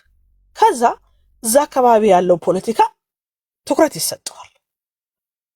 ስለዚህ ጦርነት መግባት የለባችሁም፣ መደራደር አለባችሁ፣ መነጋገር አለባችሁ የሚሉ ሌሎች የጎረቤት ሀገሮች፣ ሌሎች ሀያላን ሀገሮች ምናምን ትኩረት ሰጥተው እንዲመጡና በሁለቱ መካከል ያሉ ልዩነቶችን ለመፍታት ሙከራ እንዲያደርጉም እየተጠቀሙበት ያለበት ሁኔታ አለ። እኔ ፖለቲካ ልትሰራ ትችላለህ፣ በዲፕሎማሲው ልትሄድ ትችላለህ። ከዛ ደግሞ ሀገሮች እኔ አይደለሁም የጀመርኩት እሱ ነው የጀመረው እንዲህ ነው ያደረገው ምናምን የሚለውን ያው የምናውቀው አይነት የፖለቲካ ሴራ እየሰራ ትቆያለህ። ይሄ ያለ ነገር ነው። ይሄን ትቀበላለህ። ነገር ግን ለኤርትራም ለኢትዮጵያም የተሻለው የቱ ነው ካልክ ተነጋግረክ ተወያይተክ ሰጥቶ በመቀበል መርህ በጋራ መልማት በጣም የተሻለው። በጋራ መልማት ግግም ብለህ የሰገጤ ፖለቲካ አካሂዳለው እኔ ጀግና ነኝ አንተ ምናምን ነህ እያልክ እንደቀዚህ ቀደሙ የፈሪና የጀግና አይነት ትርክት እየሰራህ የምትመጣ ከሆነ ይታወቃል። ማለት የሚታወቅ ነገር ነው። እውነት ለመናገር በግልጽ እኔ እንደ አንድ ኢትዮጵያዊ ሳየው ይሄ ጦርነት ቢጀመር አሰብ የሚባለው ነገር ቀርቶ አስመራን ወደ መውሰድ እንደሚካሄድ ይሰማኛል። እዛ ውስጥ መግባቱ አላስፈላጊ ነው። እኛ በጦርነት አስመራን ከማምጣት ኤርትራውያን ከኢትዮጵያ ጋር ብንቀላቀል ይሻለናል ብሎ ራሳቸው ፈልገው ቢመጡ ደስ ይለኛል። በጦርነት ምንም ስለማይጠቅም ማለት ነው። ስለዚህ በሰላማዊ መንገድ በንግግር በድርድር በጣም የተበላሹ የጠፉ የሚያስቆጩ ነገሮች አሉ። እነሱን ግን ተነጋግሮ ተወያይቶ ሁለቱንም አሸናፊ በሚያደርግ መልኩ መዝጋቱ ለሁለቱ ሀገሮች ለቀጠናው። አንድ ጥያቄ ልጠይቅሽ። አሁን ብዙዎቹ እንደዛ ይላሉ። ለምሳሌ በአጭር ይቋጫል ተብሎ የተጀመረውን በአማራ ክልል በፋኖ እና በፌዴራል መንግስቱ መካከል የሚደረገውን ጦርነት መቋጨት ያልቻለ፣ የኦነግን ጉዳይ መቋጨት ያልቻለ፣ አንዳንዴ 20 ናቸው 30 ናቸው የተባለ በጣም አንደርስቲሜት ተደርጎ የሚነገሩንን ታጣቂ ኃይሎችን ማሸነፍ ያልቻለ አስመራ ሊቆጣጠር ይችላል ብለሽ ታስቢያለሽ? ብዙ ሰው ይህን ነገር ሲያነሳው ሰማለሁ። አማራ ክልል እየተደረገ ያለው ጦርነትና ከውጭ ሀገር ጋር የምታደርጋቸው ጦርነቶች በጣም የተለያዩ ናቸው። አማራ ክልል ያለው ህዝብ ነው። ህዝብህን መተህ ልክ እንደ ውጭ ሀገር ጠላት ወታደርህን እንትን ብለህ ይዘህ መተህ ዘግተህ ለመጨፍጨፍ ምናምን አንደኛ ዓለም አቀፍ ህግም አይፈቅድልህ፣ ሁለተኛ ቀላልም አይደለም። ወደ ውጭ ግን ስትሄድ መላው ኢትዮጵያ ህዝብን አስተባብረን የምትሄደው።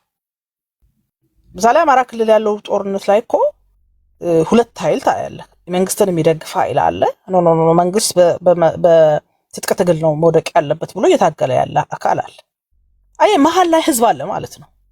ለምሳሌ ታጣቂ ኃይሉ ሙሉ ኃይሉን ተጠቅሞ መንግስትን ለመጣል እየተዋጋ ነው ወይ ካልክ አይደለም፣ ይከለክላል። ጦርነት ስታደርግ ህዝብህን ታያለህ። ህዝብ አለ በመሃል፣ የምትጠብቀው ህዝብ አለ፣ የምትጠብቀው መሰረተ ልማት አለ። የውስጥ ግጭትና ከሀገር ውጭ የምታደርጋቸው ግጭቶች በፍጹም አይገናኙም። አማራ ክልል ያሉ ጦርነቶች፣ አማራ ክልል ያለው አለመግባባት በመንግስት እሺ፣ በሁለቱም በኩል ያለውና ከሌላ የውጭ ኃይል ጋር የምታደርጋቸው ጦርነቶች በፍጹም የተለያዩ አይገናኙም ጭራሹ። የውጭውን ስትሄድ ሙሉ ህዝብን አስተባብረህ ያለህን በሙሉ የጦር መሳሪያ ይዘህ ሄደህ ኢቭን ኢፍ ምናልባትም እኮ ወደዚህ ጦርነት ስትሄድ አማራ ክልል ጋራ ጦርነት ከገጠምከው ኃይል ጋራ ስምምነት ፈጥረህ ልትሄድ ትችላለህ። ምክንያቱም አቅምህን አደራጅተህ ነው ወደዛ የምትሄደውና እኔ ከኤርትራ ጋራ ጦርነት ከተገጠመ እርግጠኛ ሆኜ የምነግርህ ነገር ኤርትራ ተጎጂ ትሆናለች በአንድም በሌላ መልኩ። የኢትዮጵያ ህዝብ ስነ ልቦና ይታወቃል። ልንባላ፣ ልንጋደል፣ እንደፈለገን ልንኖር ቂም ተያይዘን ምናምን ነው የኖርነው። ግን የሀገር ሉዓላዊነት የሚባል ነገር ሲነሳ እንደሚወራው አይደለም። ከተጀመረ የትኛውም ኢትዮጵያዊ ወደኋላ የሚልበት ነገር አይመጣም ብዬ ነው የማስበው። ብሩክ ኤርትራዊና ያ ቴዲዬ እሺ፣ ቴንክ ዩ። ሌሎቻችሁ ማቃችሁ ኢትዮጵያውያን ፕሮ ኤርትራ ወይም ፕሮ ሻዕቢያ ኮመንት የጻፋችሁ ሪኩዌስት ለምንድን ነው የምትልከው? ስለዚህ ኦሪጂናል ኤርትራዊዎችን አልሰማም እንዴ? አንተ የተወጋውን ወይም ፌኩን ከምሰማ እንዳትልክ። እኔ ጋር ከመጣ እንደ ሀገር ታወራለህ፣ ካልመጣ ለዚህ ምን አሉኝ ኤርትራውያን እነሱን አልሰማም እንዴ? ከዋናው ጣቢያ አልሰማም እንዴ? አንተ እስከዛ የተዟዟርክ ሌላ ቦታ ላይ ለቃቅም። ስለዚህ ኤርትራውያን ካላችሁ ይጋይሳ ዌልካም፣ የተወጋችሁ ካላችሁ ደግሞ ፍርፋሪ ለቃቃሚዎች እዚህ ሪኩዌስት እንዳትልክ። በሀገር ጉዳይ እያወራ ነው። ከመጣ እንደ ሀገር ታወራለህ፣ ካልሆነ ቁጭ ብላ አድመጥ ለማለት ያለው። እሺ ቴንክ ዩ። ወደ ክሪስ ልምጣ። ክሪስ ያንቺ ተራ ነው። እሺ እንዴት አመሻችሁላችሁም? አመሰግናለሁ ቴዲዬ። ከጀመርክ ጀምሮ እየተከታተልኩ ነበረ። ያው አቶ ልደቱን በተመለከተ ያልከውን ነገር በትክክል ስለ አቶ ልደቱ ያወጣውን እንትን አይቼዋለሁኝ። ስለ አቶ ልደቱ እንዳጠቃላይ ከ97 ጀምሮ ፖለቲካዊ አቋሙን ያልቀየረ ለጥቅም የማይታለል ነገሮችን አሸፋፍኖ አልፎ ስልጣን ላይ የማይቀመጥ ሰው ነው። እሱን ተዩና ቅድም በኤርትራ ሂሳብ ስለሆነ ያዝንሽ በኢትዮጵያና በኤርትራ መካከል ስላለው ነገር ንገሪን እስኪ። ስለ ኢትዮጵያና ስለ ኤርትራ እሺ። አሁን ኤርትራ እንዲሁ ዝም ብላ በስጦታ ሂጂ ተብላ የሄደች ሀገር አይደለችም። 30 ዓመት ተዋግታለች። ብዙ ደም ተከፍሏል። ብዙ መስዋዕትነት አልፏል። የተለያዩ የጭቆና ሁኔታዎች ተፈጥሯል። ከኮንፌዴሬሽን ከተቀላቀሉ በኋላ ማለት ነው። ኢትዮጵያ ኤርትራን የያዘችበት አያያዝ ስህተቶች ነበሩት። ያንንም ነው ትግሉን ያፋፋመውና በኋላም እየቆየ ሲሄድ ደርግ ያደርገው የነበረ ውጊያ ህዝቡን እንዳጠቃላይ አብሮ እንዲነሳ አድርጎ 30 ዓመት ታግለው ነው እዚህ ላይ የደረሱት። ከዛ በኋላ ግን አንድ ፖይንት ሁሉም ሰው እንዲይዘው የምፈልገው ሄርማን ኮሄን ሻዕቢያንና ህወሓትን ለንደን ሀገር ሲያነጋግር ግንቦት አካባቢ ላይ ምን ተፈጠረ የሚለውን ብዙዎቻችን ማወቅ ያለብን 83 83 ምን ተፈጠረ? ምን አሏቸው? ምንድነው አግሪመንቱ? ኮንተምፕሌት ማድረግ መቻል አለብን። ገባ? ከየት ነው የሚመዘዘው? እና ኢትዮጵያስ ለምንድነው ባህር በር ያጣችሁ? ምንድነው ፕሮግራሙ? ከጀርባው ያለው ምንድነው ብለን ማወቅ አለብን። እሱን ስናቅ ነው አሁን ያለውን ነገር መወሰን የምንችለው። አሁን በምንነጋገረው ነገር እውነቴን ነው ቴዲዬ፣ እውነት ለመነጋገር የትግራይ ጦርነት ሲጀመር እኮ 95-5 ተብሎ ነው የተጀመረው። አሁን ደግሞ አንዳንድ ጄኔራሎች በየስብሰባው ጮክ ብለው የሚናገሩ ለብልጽግና ባለስልጣኖች ንገርልኝ፣ እነዚህ አነጋገሮች ሊታረሙ ይገባል። 2 ሚሊዮን ህዝብ 130 ሚሊዮን ህዝብ ማፈን አይችልም ስትል ኤርትራዊ ምን እንዲያደርግ እያዘጋጀው ነው? ይሄንን በደንብ ወደ ውስጣችሁ ክተቱ። ኤርትራ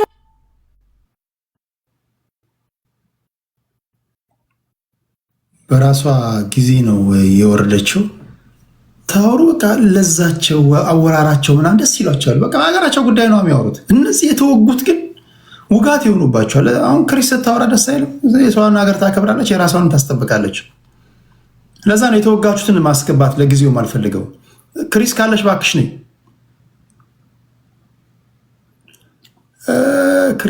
ክሪሳችን ኦኬ መታለች።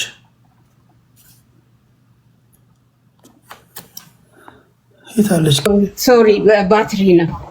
እና ቴዲዬ ምን መሰለህ፣ አሁን እኔ እንደ ኤርትራዊም የኤርትራ ህዝብ የከፈለው ዋጋ ያሁላ ደም ተከፍሎ ያሁላ ሄዶ አሁን እየኖረ ያለው ኑሮ የሚገባው ነው ወይ? አይደለም። ፖለቲካው ተጠምዝዟል፣ ለሌሎች መጠቀሚያ ተደርጓል። ደስተኛ የማትሆንበት ብዙ ነገር አለ። ግን ደግሞ ያሁላ ዋጋ ተከፍሎ የመጣውን ነፃነት ደግሞ ማንም ቦጭቆ እንዲወስደው ደግሞ የሚፈቅድ ኤርትራዊ የለም። ከጎረቤት ጋር አብሮ በመኖር በመካፈል ከሚያምኑት ውስጥ ነኝ እኔ። ግን ጨቁነህ አንተ አትችልም ትንሽ ነህ ምናምን ብለህ ልታፍነኝ ከሞከርክ ግን ፖለቲካ ነው። የተቻለውን ነገር የማይደረግበት ምክንያት የለም። ሌላው እንኳን ተምፕሌት ማድረግ ያለብን አንድ ነገር ምን አለ፣ አሁን ድሮ ከባድመ ጦርነት ሲፈጠር ማን ፈጠረው ለምን ተፈጠረ? ጀስት የራሳችሁ ሪሰርች አድርጉ ኢትዮጵያውያን። እውነቴን ነው የምልህ። እነማን ናቸው የኛን እንዲህ የተባላን ማነስ የሚፈልጉ እነማን ናቸው ብሎ ማጥናት ያስፈልጋል። ኤርትራስ እንደ ልቧ እየተንቀሳቀሰች ነው አይደለም? ታፍናለች ኤርትራ ራሱ። ኢትዮጵያ ደግሞ ወደቧን ተነጥቃ በኦክሲጅን እንዳለ ሰው ናት ያለችው። ገባ? መተንፈስ አለባት። ወደድንም ጠላንም ኢትዮጵያ እየገዘፈች በሄደች ቁጥር ብትፈነዳኛ ላይ ነው የምትፈሰው ብሎ ደግሞ ማሰብ ያስፈልጋል እንደ ኤርትራዊ። ስለዚህ ምን እናድርግ? ሌሎችን ትተን እንዴት ብለን ፊታችንን ወደ ኢትዮጵያ እንመልስ እንዳይሉ ለምንድን ነው ይሄ እያሳነሱ 2 ሚሊዮን ናችሁ እናፍሳችኋለን? አያዋጣም። ያኛው ፊልም የተበላሸ ፊልም ነው። ግን በመነጋገር በመግባባት የኛም ቦርደር አለ የእናንተም ቦርደር አለ፣ ተከባብረን ከጅቡቲ በሚደረገው መልክ እንኳን ባይሆን ሞር አንድ ቋንቋ፣ አንድ ባህል፣ አንድ እምነት ስለሆነ ቢያንስ ከዛ ባሻገር ተነጋግረን ለምን ነገሮችን አናይም እንጂ አሁን የውጭ ጉዳይ ሚኒስትሩን መግለጫ ስታነሳው ነበረ። ሁሌም ኢትዮጵያውያን ከፍታችሁ በሩን እንዲፈተፍቱ ኤርትራውያን የምትከቱት ራሳችሁ ናችሁ። ቤታችሁን እስከ ጓዳችሁ ያሳያችሁ ራሳችሁ ናችሁ። አሁንም ሰውየውን ሰምተኸዋል። ሄደን እየተነጋገርን ነው አለ። ከዛስ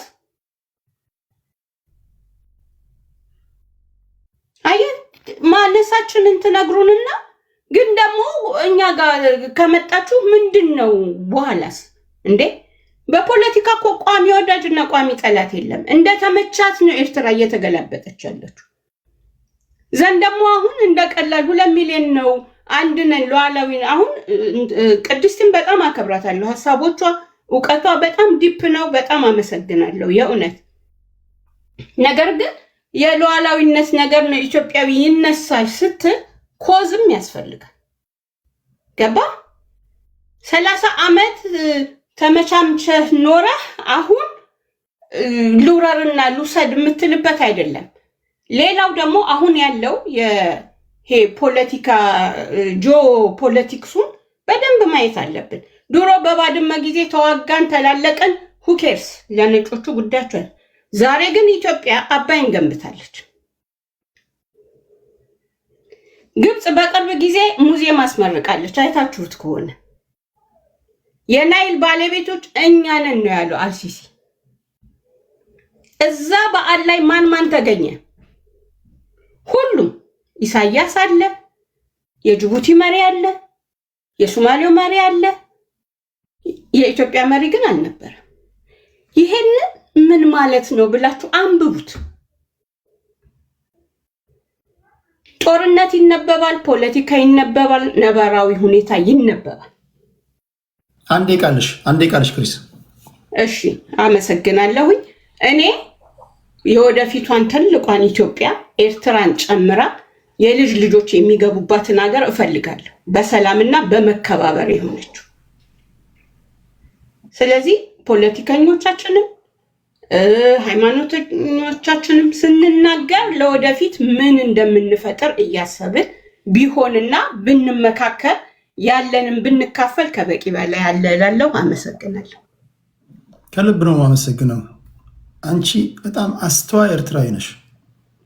መሀል ላይ የተናገረችውን የሰነቀረችውን ቃል ሰምታችኋል። እኚህ ህዝቦች እየበዙ ነው። ወንዱም ሳይተኛ አርፎ አይተኛም፣ ሴቷም እንደምታውቋት ነው። በየጊዜው እየበዛን ነው። ጠቅላይ ሚኒስትሩ ሲናገሩ ሰምታችኋል። እየተዋለድን እየበዛን ነው። መጨረሻ ላይ ይፈነዳሉ። ሲፈነዱ ደግሞ ወደኛ ነው የሚፈሱት። ስለዚህ ሳይሆን በጊዜ መፍትሄ እንስጣቸው ሳንዋጋ። ንግግሯ እንግዲህ ለሚገባው ይገባዋል። አስቸጋሪ የሚሆነው ከትክክለኛ ኤርትራውያን ጋር ስታወሩ እኮ ትግባባላቸው። አሁን እነ ማሪ ጋር ስታወራ ትግባባለ። አንድ ጊዜ ብሩክ የሚባል ልጅ መጥቶ ነበረ። የሚፈልጉትን ነገር በግልጽ ይነግሯቸዋል። ከትክክለኛ ኤርትራውያን ጋር ስታወሩ እኮ ትግባባላቸው። ማትግባቡት ከኛ ወገን ፈልሰው እዛ እነሱን መስለው የሚከራበት ወይም እኛ ጋር ሆኖ ለእነሱ ላጨብጨብ የሚሉ ሲገቡ ማትግባቡት። እዚህም አደፍርሰውባችሁ እዛም እንዳትግባባ ያደፈርሱባል። በአጥንታችን ላይ ነው ይልሃል። የራስ ሰው በአጥንታችን ላይ ነው። እኛን ገለህ ምናምን ካልሆነ በስተቀር ምንም ብሰጠን ሀገሪቷን ብሰጠን እኛ አንፈልግም ምናምን ይልሃል። ከዚሁ ከራስ ሄዶ ማለት ነው። ኤርትራውያን ግን እንደዛ አይሉ። አስቸጋሪ ነው። ስለዚህ ውይይት ስታደርጉ በሀገራዊ ጉዳይ ላይ ከትክክለኛ ኤርትራውያን ጋር ይሁን፣ እናንተም ስትወያዩ ከትክክለኛ ኢትዮጵያውያን ጋር እንዲሆን ለማለት ያህል ነው። ከልብ ነው ማመሰግነው። አንዴ ቡርክን እንስማና ወደ ዋንጋሪ እንመለሳለን። ቡርኬ 8 ደቂቃ አለ ወንድሜ። ቴንኪዩ ቴዲ፣ አመሰግናለሁ። እዚህ ጋር እህታችን ቅድም ቅድስት ግርማ ብዛት ላይ በብዛት ባወራችሁ እንትን ከተጀመረ ግድ የለም ጦርነቱ ልክ ፕራይም ሚኒስተር አብይ አህመድ እንዳለው ከተጀመረ ውጤቱ የታወቀ ነው። ቴዲ የምን አለ መሰለ፣ ለህዝብ ኤርትራ ክብር ይኑራችሁ።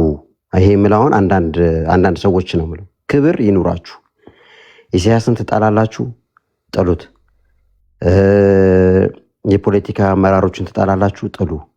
ህዝቡን ግን አክብሩ እባካችሁ እባካችሁ። ስሜት ውስጥ ጥላቻ እንድናደርግ የተለየ ጭንቅላታችን ላይ የተለየ ስዕል እየያዝን በምታወሩት እኛም እየተበሳጨን እየመጣ መመለስ አንፈልግም። መከባበር ሲኖር ግን ጥሩ ነው። እኔ ቅድስትዬ አንድ ነገር ልልሽ፣ ውጤቱ ፕራይም ሚኒስተሩም እንዳለው ማለት ነው የዛሬ 5-6 ዓመት 112 ኪሎ ሜትር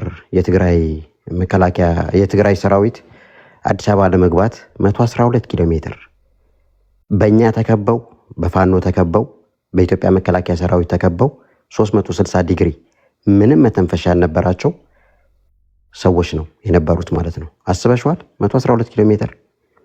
አሁን የጦርነቱን እንትን እንድትይ ነው። እኛ ጋር ደግሞ ድሮን እንድንይዝ የተፈቀደልን 360 ዲግሪ የተዘጋን ሳይሆን 360 ዲግሪ የተከፈትን ግብፅ በይ፣ ቻይና በይ፣ ራሻ በይ፣ ኢራን በይ፣ ቱርክ በይ ከኤርትራ ጋር ያሉ ሀገሮች ናቸው። ሳውዲ አረቢያ በይ ማለት ነው። አንድ ኤሚሬትን የኢትዮጵያ መንግስት ተማምኖ ሳውዲ አረቢያም ለጥቅሙ ከኤርትራ ጋር ይሰለፋል ማለት ነው። ምክንያቱም ሁለቱም ያጋጫቸው ነገር ስላላቸው ማለት ነው። አንድ ይሄ ነው። ሁለተኛ ኤርትራ ባለንትን ሄደችው ትያለሽ። የኔ እህት በደንብ ማንበብ አለብሽ፣ በደንብ ጥናት ማድረግ አለብሽ። እውነቴን ነው የምልሽ። 30 ዓመት ታግለን ነው የምልሽ። መስዋዕትነት ከፍለን ጠራርገን ያስወጣናቸው በወቅቱ የነበሩት የደርግ እንትኖችን ማለት ነው። በጉልበት ነው ሀገራችንን አገር እንድታደርግ ያደርግ ነው። ወያኔ አልሰጠንም። ማንም የሰጠን ሀገር እንድትሆን ማንም የሰጠን አካል የለም። በራሳችን በደማችን ነው ማለት ነው። ሌላው ኢትዮጵያ ውስጥ አዲስ አበባን በፊንፊኔ የኛ ነው እያላችሁ የተከፋፈለ ህብረተሰብ ይዛችሁ ፊንፊኔ የኛ ነው እየተባለ ለራሱ ሊሰበሰብ ያልቻለ ሀገር ኤርትራን ጠቀልላል። እኛ መተን እናንተ ውስጥ እንድንጨማለቅ እኔ እውነቴን ነው የምልሽ። እንደዚህ አሁን ኢትዮጵያ ውስጥ ሰው እንደሚቆረጠው እንደሚጨመላለቀው 100 ዓመት እኔ ኢሳያስ አፈወርቂ ይግዛኝልሻለሁ፣ ቃወመዋለሁ፣ ደጋፊው አይደለሁም። እኔ ግልጹ ልንገርሽ። በዚህ በሚሄደው ግን አገራችን ውስጥ አንድ ሰው አንገቱ ተቆርጦ የሚሞት ሰው የለም። የኢኮኖሚ ችግር፣ የስራ ችግር፣ ይሄ የናሽናል ሰርቪስ ችግሮች አሉ። እና እስኪ አንድ ጥያቄ ልጠይቅህ። ተመሳሳዩን ጥያቄ ለኢትዮጵያውያንም እየጠየኩኝ ስለሆነ ማለት ነው። ኦኬ። ኤርትራ ውስጥ ከሚኖረው ኤርትራዊ በላይ ኢትዮጵያ ውስጥ የሚኖረው ኤርትራዊ በቁጥር ኦልሞስት ተቀራራቢ ነው። ታዲያ ኢትዮጵያ በዚህ ደረጃ በምትገልጻት ደረጃ ከሆነች እነዛ ሁሉ በሚሊዮን የሚቆጠሩ ኤርትራውያን ወገኖቻችን ወደን አቅፈን አዲስ አበባ ላይ ቢዝነስ እየሰሩ ናይት ክለብ ከፍተው ሐዋሳ ላይ የፈለጉት ቦታ ላይ እየነገዱ በዚህ ደረጃ ታዲያ አንተ እንደምትገልጻት ሀገር ከሆነች ለምን ይኖራሉ ታዲያ? ትክክል ቴዲዬ። ይሄ ሁሉ የወጣው ህዝብ አልተመቸውም። የሀገሪቱ አካሄድ ያው ጥሩ ስላልሆነ ማለት ነው። አሁን ይኸውልህ እኔም ኢትዮጵያን አይቻለሁ፣ የተለያየ ቦታ አይቻለሁ። የትን ትመርጣለህ ብትለኝ እኔን የሚመስል ከለር እንደፈለኩ ከሰው ጋር ለመግባባትም ትህትናው ምንም የኢትዮጵያን ህዝብ እኔ የኢትዮጵያ ህዝብን አከብራለሁ። አይቼዋለሁ፣ በደንብ አይቼዋለሁ። ፍቅር የሆነ ሰው ተቀባይ፣ እንግዳ ተቀባይ ህዝብ ነው እና ለመስራትም ምንም ለማለትም አሁን ኤግዛምፕል ኢትዮጵያ ውስጥም እንትን ትላለህ። በአሁን ሰዓት ግን ምን አለ መሰለህ ቴዲ፣ በተቀየረ ቁጥር ፖለቲካ በተቀየረ ቁጥር በመጣ ቁጥር ነገሮች ይቀየሩና ትላንት አሁን ኤግዛምፕል የትግራይ ህዝብ ይታፈስ ነበረ። አሁን ደግሞ የኤርትራውያኖች እየታፈሱ እየተመረጡ አብዛኛው ኤርትራውያን ሸሽቶ ዩጋንዳ ላይ ሄዷል። አንጎላና ዩጋንዳ ላይ ነው ያለው አብዛኛው ነው የምልህ። ኦልሞስት ወጥቷል ነው የምልህ። 70% ወጥቷል የለም። ምክንያቱም ነገ ጠዋት ይሄ ጦርነት ቢነሳ እኛም ወደ እስር ቤት የቀረነው እንገባለን ወይ እንደዚህ ያጋጥመናል ብሎ ስለሚያስብ ማለት ነው። ግን አንድ ማደንቅለት የኢትዮጵያን ህዝብም የኢትዮጵያን መንግስትንም በዚህ አጋጣሚ ነው። አሁን ኢትዮጵያ ውስጥ የታፈሱ አዎ። እኔ እንግዲህ ዛሬ እዚህ እስኪገባ ድረስ የሰማሁት ዜና ነገ ወይ ከነገ ወዲያ ወይም ደግሞ ተደርጎ ከሆነ ትነግሩኛላችሁ። ትልቅ ታይቶም ተሰምቶም የማይታወቅ ኮንሰርት ሊያዘጋጁ ነው ኤርትራውያን ብቻ መሀል አዲስ አበባ ላይ። ምን እኔ አሁን ይኸውልህ ቴዲ ይኸውልህ በቃ አሁን ይኸውልህ በጣም ጥሩ ትልቅ ፌስቲቫል ነው የምልህ። ትልቅ እንደ ባዛር ኮንሰርት ማለት ነው። ኦኬ አሁን እነዚህ ተቃዋሚ የሻዕቢያ ተቃዋሚ የሚባሉ ናቸው ወይስ ምንድን ናቸው? ይሄንን እንድታጣራልኝ ማለት ነው። ኤርትራውያንን ያሳተፈ በኤርትራውያን የተዘጋጀ ባዛር ኮንሰርት ማለት ነው። ትልቅ ኮንሰርት። ኦኬ እኔ ደግሞ ይኸውልህ ቴዲ ፕሮሞተር ነኝ። እዚህ አሜሪካ ዴንቨር ነው የምኖረው። ከኢትዮጵያኖች ጋር አብዛኛውን ሰርቻለሁ በኮንሰርት ከኤርትራውያን ጋር እንደዛ ማለት ነው። ከሁሉም ጋር ሰራለሁ። ሳውንድ ማን ነኝ፣ ሳውንድ ሰራለሁ፣ አገለግላለሁ። ስለዚህ ስለምትለው ነገር ግን ኢንፎርሜሽን የለኝም። ምክንያቱም አፕዴት ሁል ጊዜ ያደርጋለሁ ማለት ነው። እንግዲህ እኔ የነገርኩህ ነው ሁል ጊዜ ዜና ስለዚህ እንደዚህ ኮንሰርት ይደረጋል የሚል ምንም ኢንፎርሜሽን የለኝም። ካለ ነገ ያለው ግን በምንድን ነው አሁን ተቃዋሚዎች ስብሰባ ምናምን ይደረጋል። አሁን ሰሞኑ ስብሰባ ነበራቸው እነሱ ገብተዋል። አሁን እነሱ ናቸው ኮንሰርት የሚያዘጋጁት ወይስ ምንድን ነው? ምን አይነት ኮንሰርት ነው? ኢንዲቪዥዋል ኮንሰርት ነው ወይስ የፖለቲካ ስብስብ ሆኖ በዛው አጋጣሚ ህዝቡን እንትን ለማለት ነው?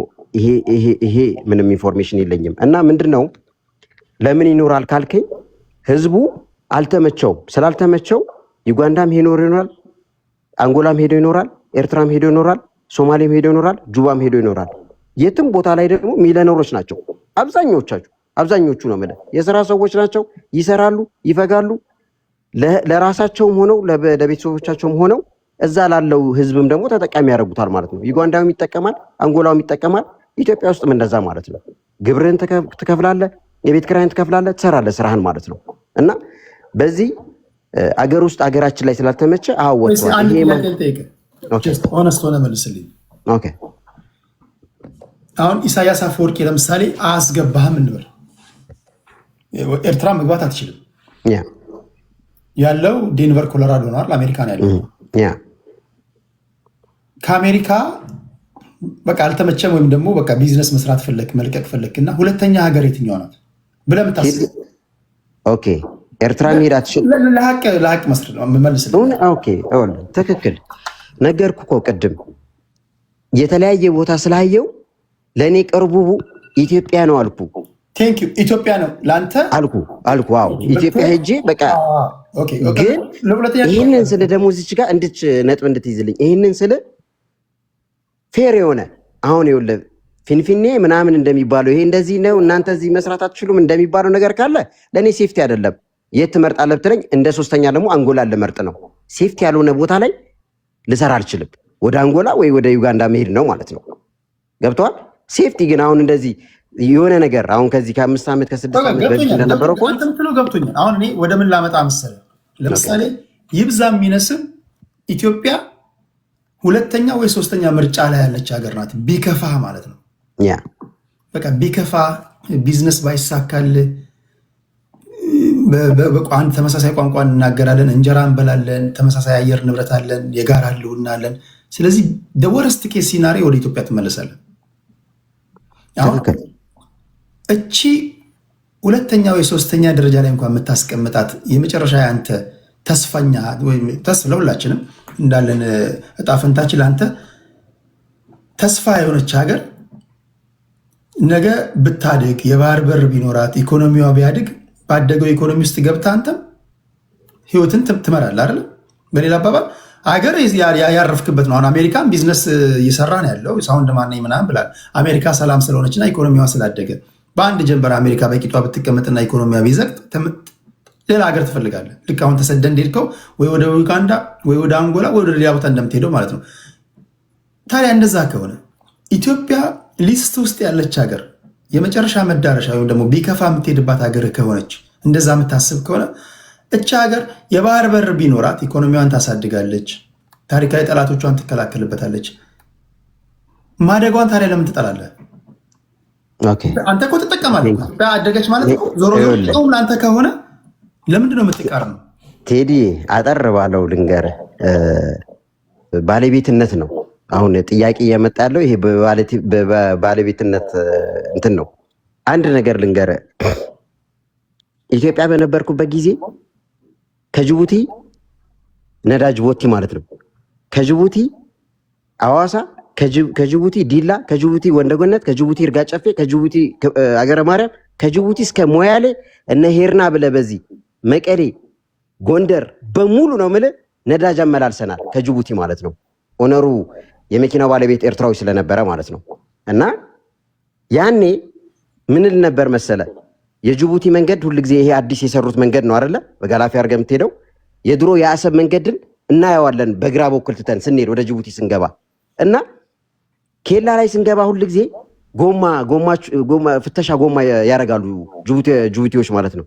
ጎማ አሪፍ ሆኖ ምን ይፈልጋሉ መሰለ ጫት ይዘላቸው በቃ የሆነ ጉቦ ይዘህ ነው የምትሄደው ሁልጊዜ። ምንድን ነው ይሄ? ጨንጌ ነው? በለጬ ነው? ወንዶ ነው? ይሄ አሪፉ ጫት አይደለም ይለዋል። ጉቦ እየከፈልን እስከ ጅቡቲ እስከ ወደብ ድረስ እንገባለን።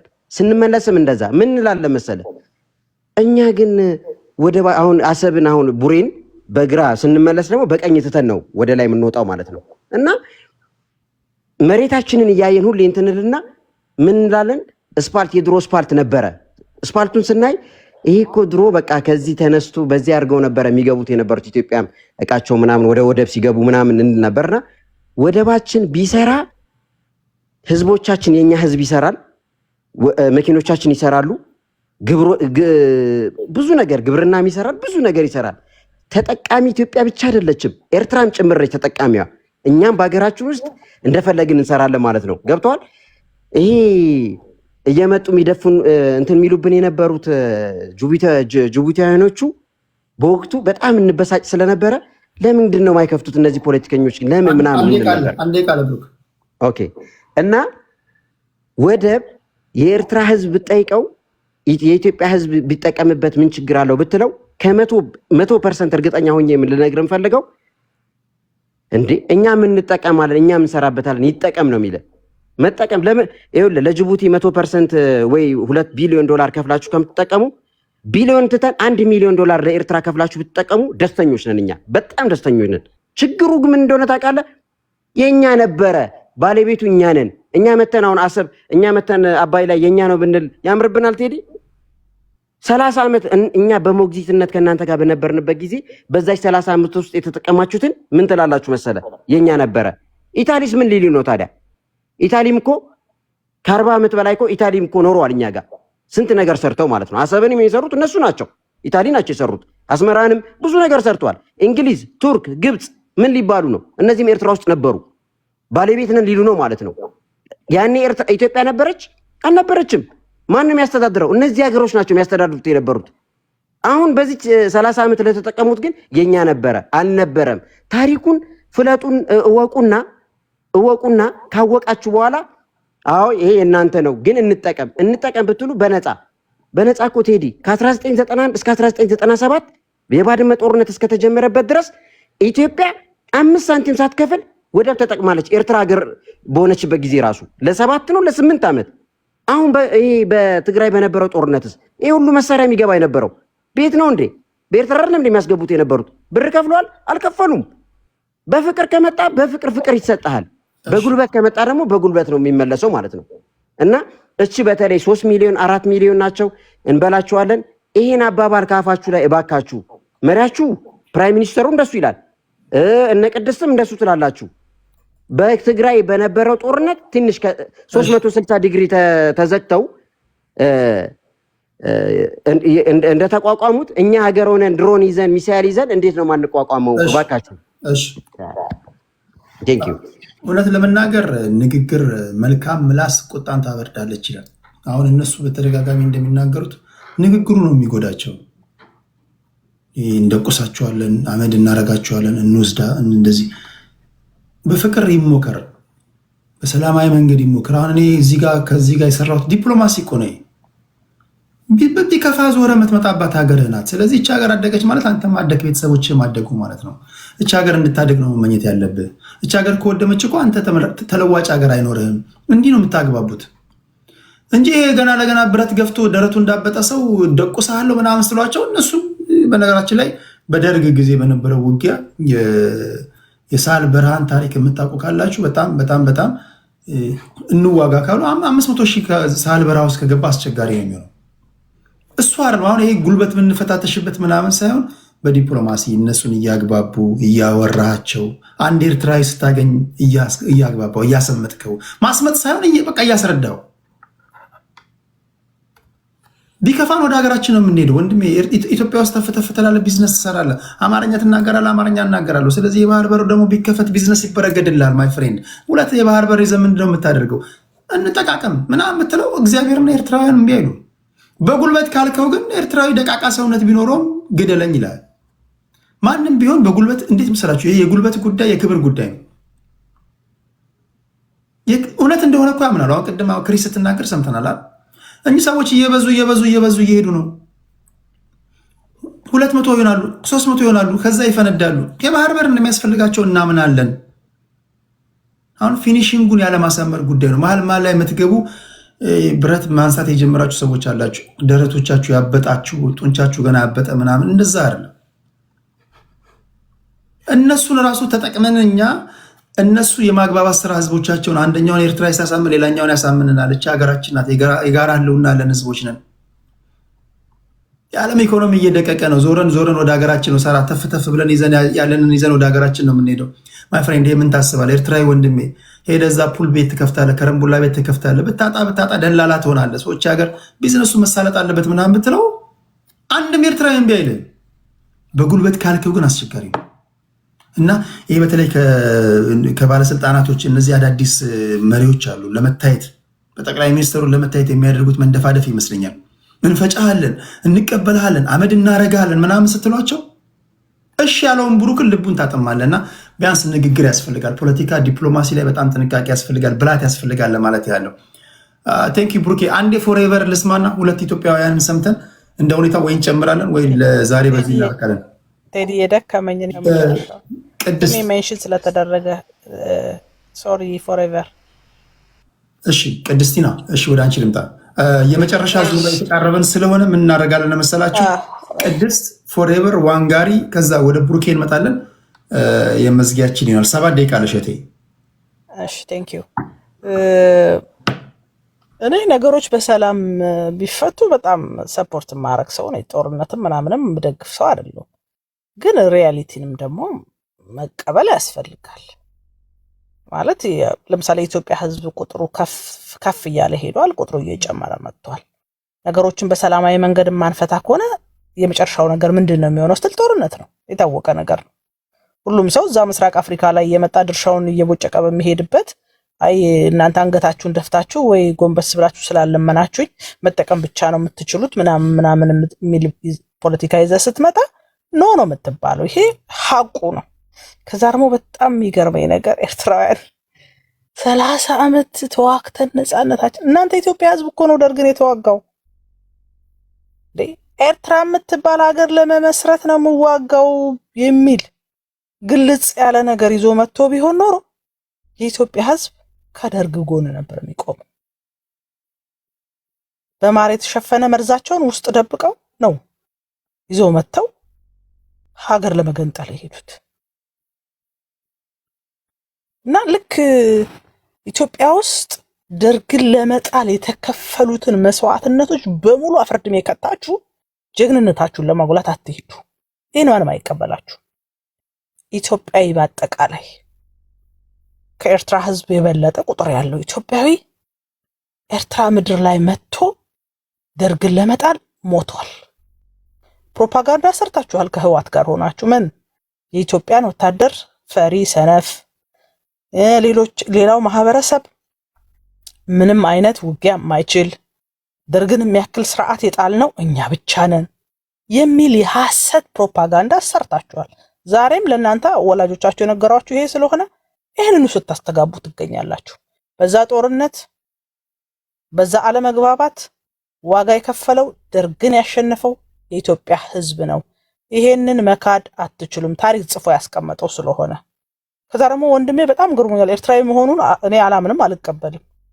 ለዚህ ለቆሸሻ ሀገራችሁ እዚህ ለምትጋደሉ እንትን ፊንፊኔ ምናምን ለምትባባሉ ብሎ ከባሌ እስከ ቦሌ ከሞያሌ እስከ ምናምን ያለው ጥንቅቅ አርጎ የሚያውቅ ሰውዬ እንኳንስ አንድ ሀገር ሆኖ አይደለም አንድ ሀገር ሳይሆን ያው ኤርትራዊ ከሆንክ ማለት ነው፣ ግን አይደለም አንድ ሀገር ሳይሆን ገብተህ ኤርትራዊ ባለሀብት ቦቴውን ኢትዮጵያ ውስጥ የሚያሰራበት አንተ በየቦታው እየዞርክ የምትሰራበት ደስ ብሎ ጥብስህን ቁርጥህን ስትል የምትውልበትን ሀገር ግን ወደብ ያስፈልገናል ተብሎ ሲጠይቅ እናንተ ጋርማ አልኖርም፣ እናንተ እርስ በርሳችሁ እንደዚህ እየሆናችሁ። በነገራችን ላይ የኛ መብዛት ልዩነታችን ገለመኔ ብዙ ነገር ውበታችን ነው እውነት ለመናገር። ከዛ ደግሞ ከናንተ ደግሞ የተሻለ ምንም ቢሆን የተሻለ መግባባት መነጋገር የምንችልባቸው ባህልም ወግም ልምምድም ስላለን ነው። በልዩነታችሁ ውስጥ አንድነታችንን የምናሳይበት መንገድ ስለሆነ ኤርትራ ውስጥ ወደ 9 ምናምን ብሔር አለ። ከትግርኛ ተናጋሪ ውጪ ያለው ስለመኖሩ እንኳን የሚያውቃለ ስለመኖሩ ምንድነው የሚያወራው ቋንቋ የሚናገረው ነገር ፍላጎቱ ምንድነው? የለም። ጸጥ ረጭ ነው። አንድ ነገር ቢል ምን እንደሚደርስበት ይታወቃል። እኛ ተሳድበንም ተጋለንም እንደፈለገንም ሆነን ግን ቢያንስ 80 ምናምኑ ብሔር የራሱን ነገር የሚያንጸባርቅበት ሀገር ነው። ልዩነታችን አለመግባባታችን ምንም ይሄ በዓለም ላይ ያለ የብዙ ብሔሮች የብዙ ቋንቋዎች የብዙ ሃይማኖቶች ብዝሃነት ያለበት ሀገር ስለሆነ እንደዚህ አይነት ልዩነት ይኖራል። ይሄንን እንትን ብላችሁ ግን ከብሔራዊ ጥቅማችን ጋር ለማዛመድ መሞከር ትክክል አይደለም። በሰላም ይፈታል። በሰላም ካልተፈታ ደግሞ እኛ ያለንን ሌላኛውን ነገራችንንም እንድታዩት እንፈልጋለን። ለምሳሌ እናንተ ሰላሙ ይሻላል ብላችሁ ስትመጡ እኮ የምታሸንፉ ቢሆን እንደዛ አትሉንም። እኛ በሰላም ካልመጣችሁ ቀጥሎ የምናደርገው ነገር ይሄ ነው። 100 ምናምን ሚሊዮን ህዝብ ነው ያለው። ይሄ ህዝብ ዝም ብሎ ቢለጠጥ እጁን ምናምን እግሩን ቢዘረጋ እዛ አስመራ ላይ ነው የሚደርሰው። ያው ባራዳ ቋንቋ ይግባችሁ ነው። ቀጥሎ የሚሆነው ነገር ይግባችሁ ነው እንጂ ስለበዛን ነው እንደዚህ። ሀብታችን ነው መብዛታችን። በነገራችን ላይ ትልቁ እኮ ሀብት ነው መብዛታችን። ከብዛታችንም የተነሳ ነው እኮ መተን ወደብ ያስፈልገናል። 30 ዓመት ሸፍጥ ስለተሰራብህ 30 ዓመት ከርማችሁ ለምን 100 ዓመት አይሆንም? ይሄ እኮ የትውልድ ጥያቄ ነው። ምን ማለት ነው? 100 ዓመትስ ቢሆን ለምን አንጠይቅም? ጠየቅነው ጥያቄ ፍትሃዊ ነው። እኛ መተን አባይማ እናንተ አይደለም እንዴ? እንዴት ነው ነገር? ይሄው ሐቁን መነጋገር ያስፈልጋል። አባይ እናንተ አይደለም። ልጠይቁ የምትችሉበት ምንም አይነት ህጋዊ ግራውንድም የላችሁ። አሰብ ግን የኛ ነው፣ ሸፍጥ ተሰርቶብናል ነው እያለን ያለ ነው። ይሄንን ግን እንዴት አድርገን እንትን ብለው ካልከኝ በመገዳደል በጦርነት የምናተርፍ ነገር የለም። ደም ከመቃባት ውጪ እንዳልኩ ነው፣ በኃይል ከመውሰድ ውጪ በሰላም ግን መጨረስ እንችላለን ነው። ይሄንን ደግሞ እናንተ ማሰብ አለባችሁ። እንትን ብላችሁ ቀስ ብላችሁ ለምናችሁም ምናምን ምንም ችግር የለውም። ይሁን መለመን አለመለመን ምናምን አይደለም ጨዋታው፣ ፖለቲካ ነው። ፖለቲካውን እናንተም እኛም እየተጫወትነው ነው። ግን ለህዝብ የሚበጀውን ደግሞ ሁለታችንም ማድረግ አለብን የሚለው ደግሞ አቅማችን ማለት ድርድርም ስታረግ እኮ አቅመን ታያለህ። ምንድነው ኢትዮጵያ ያላት ነገር? እኛ ያለን ነገር አሁን እያወጣን እየተናገር ነው። የህዝብ ቁጥራችን ብዙ ነው፣ ኢኮኖሚያችን የተሻለ ነው፣ ቀጠናው ላይ የተሻለ ፖለቲካ ተቀባይነት አለን ምናምን እያለን ነው። እናንተም ያላችሁን ነገር እያወጣችሁ ግን በጋራ የሚያሰራንን ነገር መፈለጉ ምንም ጉዳት የለውም ለማለት ነው። ቴንኪው ቴዲ። ሰላም ደሩ አሉ። በነገራችን ላይ አሁን በተደጋጋሚ ጊዜ አሰብ የኢትዮጵያ ሆኖ አቅም ምናምን ይባላል። ትክክለኛው እሱ አይደለም። ማንኛውም ሰው ስልካችሁን አውጣችሁ እንደው ጀስት ጎግል ላይ በተጠየቁ እንኳን ይነግራችኋል። 1860ዎቹ አካባቢ ሱልጣን ኢብራሂም አሰብን ለጣሊያናዊ ካምፓኒ ለሮባቲኖ ለሚባል ለጣሊያኑ ካምፓኒ እንደሸጡት በሊዝ። ከዛ ቀስ በሚል የሮባቲኖ ካምፓኒ የገዛውን በሊዝ የወሰደውን ቦታ የጣሊያን መንግስት ቀስ ብሎ እንደገባበትና በራሳቸው ኮንትሮል እንዳደረጉት መጨረሻ ላይ ኤርትራ በጣሊያን ቁጥጥር ስር ስትወድቅ ያው አሰብ የጣሊያን ፓርት እንደሆነች እንጂ ይሄ ተመዝግቦ ያለ ፐብሊክ ሪከርድ ነው። ሱልጣን ኢብራሂም ናቸው ለሮባቲኖ ካምፓኒ በሊዝ የሸጡት። አሰብ ኢትዮጵያ ሆኖ አቅም ለምትሉ ለዛ መልስ ነው። ግን አሁን ጥያቄ ሆነ በተቻለ መጠን ጥያቄ ሳንታኮስ የጥይት ድምፅ ሳይሰማ ዜጎች ከዚህም ከዛም ወገን ሳይሞቱብን በመተማመን ላይ የተመሰረተ የባህር በር ሊኖረን ይችላል ወይ? አንዳንዴ የምንታኮሰው ብንነጋገር ልንግባባ በምንችልበት ጉዳይ ነው። አንዳንዴ እኮ የምንደባደበው ወይ ቁጭ ብለን እኮ ብናወራ ኖሮ ለዚህ ነው እንዴት ተደባደብ ነው በሚያስብል ጉዳይ ነው። አሁን ያንን አንግል እንድናይ ነው። ሁለታችንም ድሃዎች ነን። ከድህነት ወለል በታች የምንኖር ነን። እኔ በጣም ድሃ ሲሸልል ያሳዝነኛል።